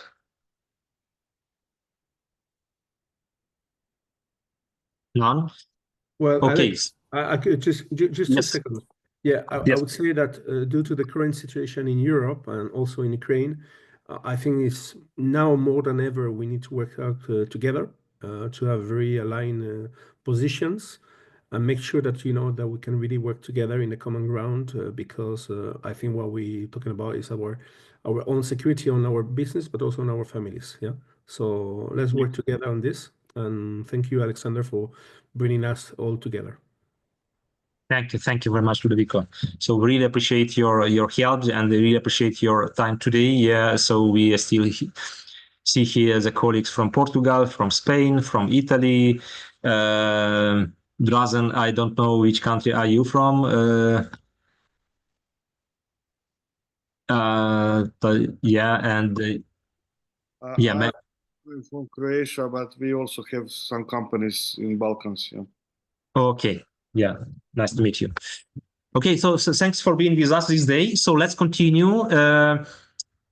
Tomorrow, unfortunately, it will be the day on Ukrainian language offline. There will be also translation online.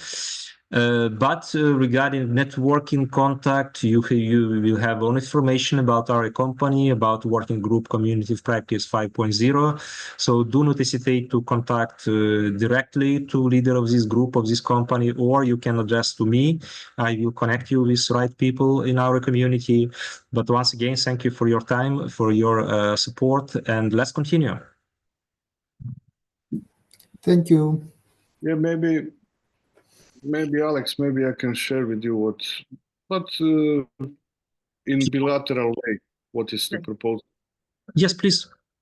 Yeah, what I shared with Paul.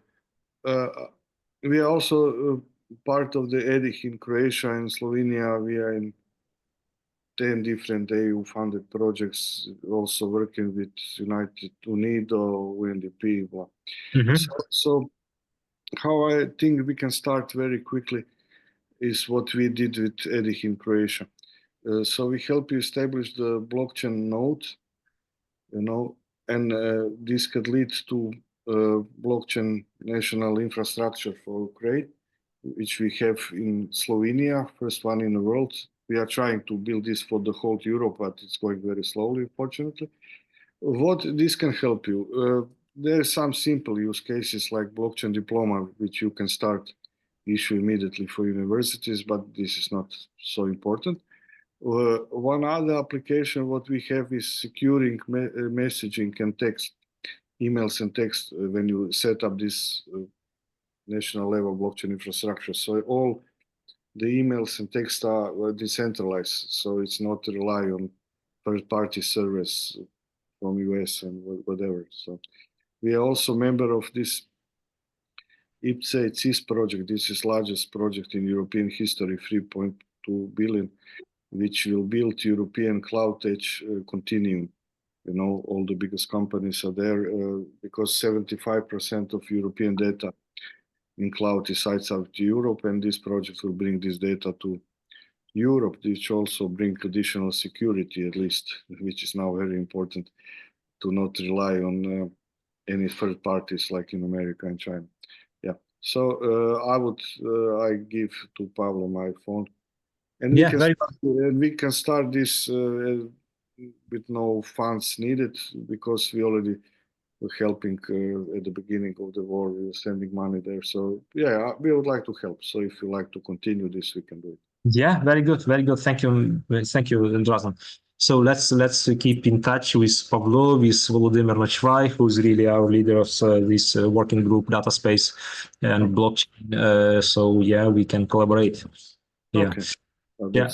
Colleagues, I'd like also to thank to all leader of our working group who was today with us, prepared presentation. So Alexander Chkasov, Mikhailo Kinibas, Pavlo Novikov, Igor Kotsuba, Volodymyr Nochvai, Roman Kravchenko, and also our support team, Irina Yashchuk, Lesya Sobolevska, Andriy Boroduk. Thank you very much. And so see you tomorrow. So we continue in Kyiv Polytechnical University offline. So we start at 10 o'clock. So please join us, and thank you. Have a good day. Have a good afternoon. And see you. Bye-bye. Thank you. Bye-bye. Bye-bye. Bye-bye. Thank you. Thank you.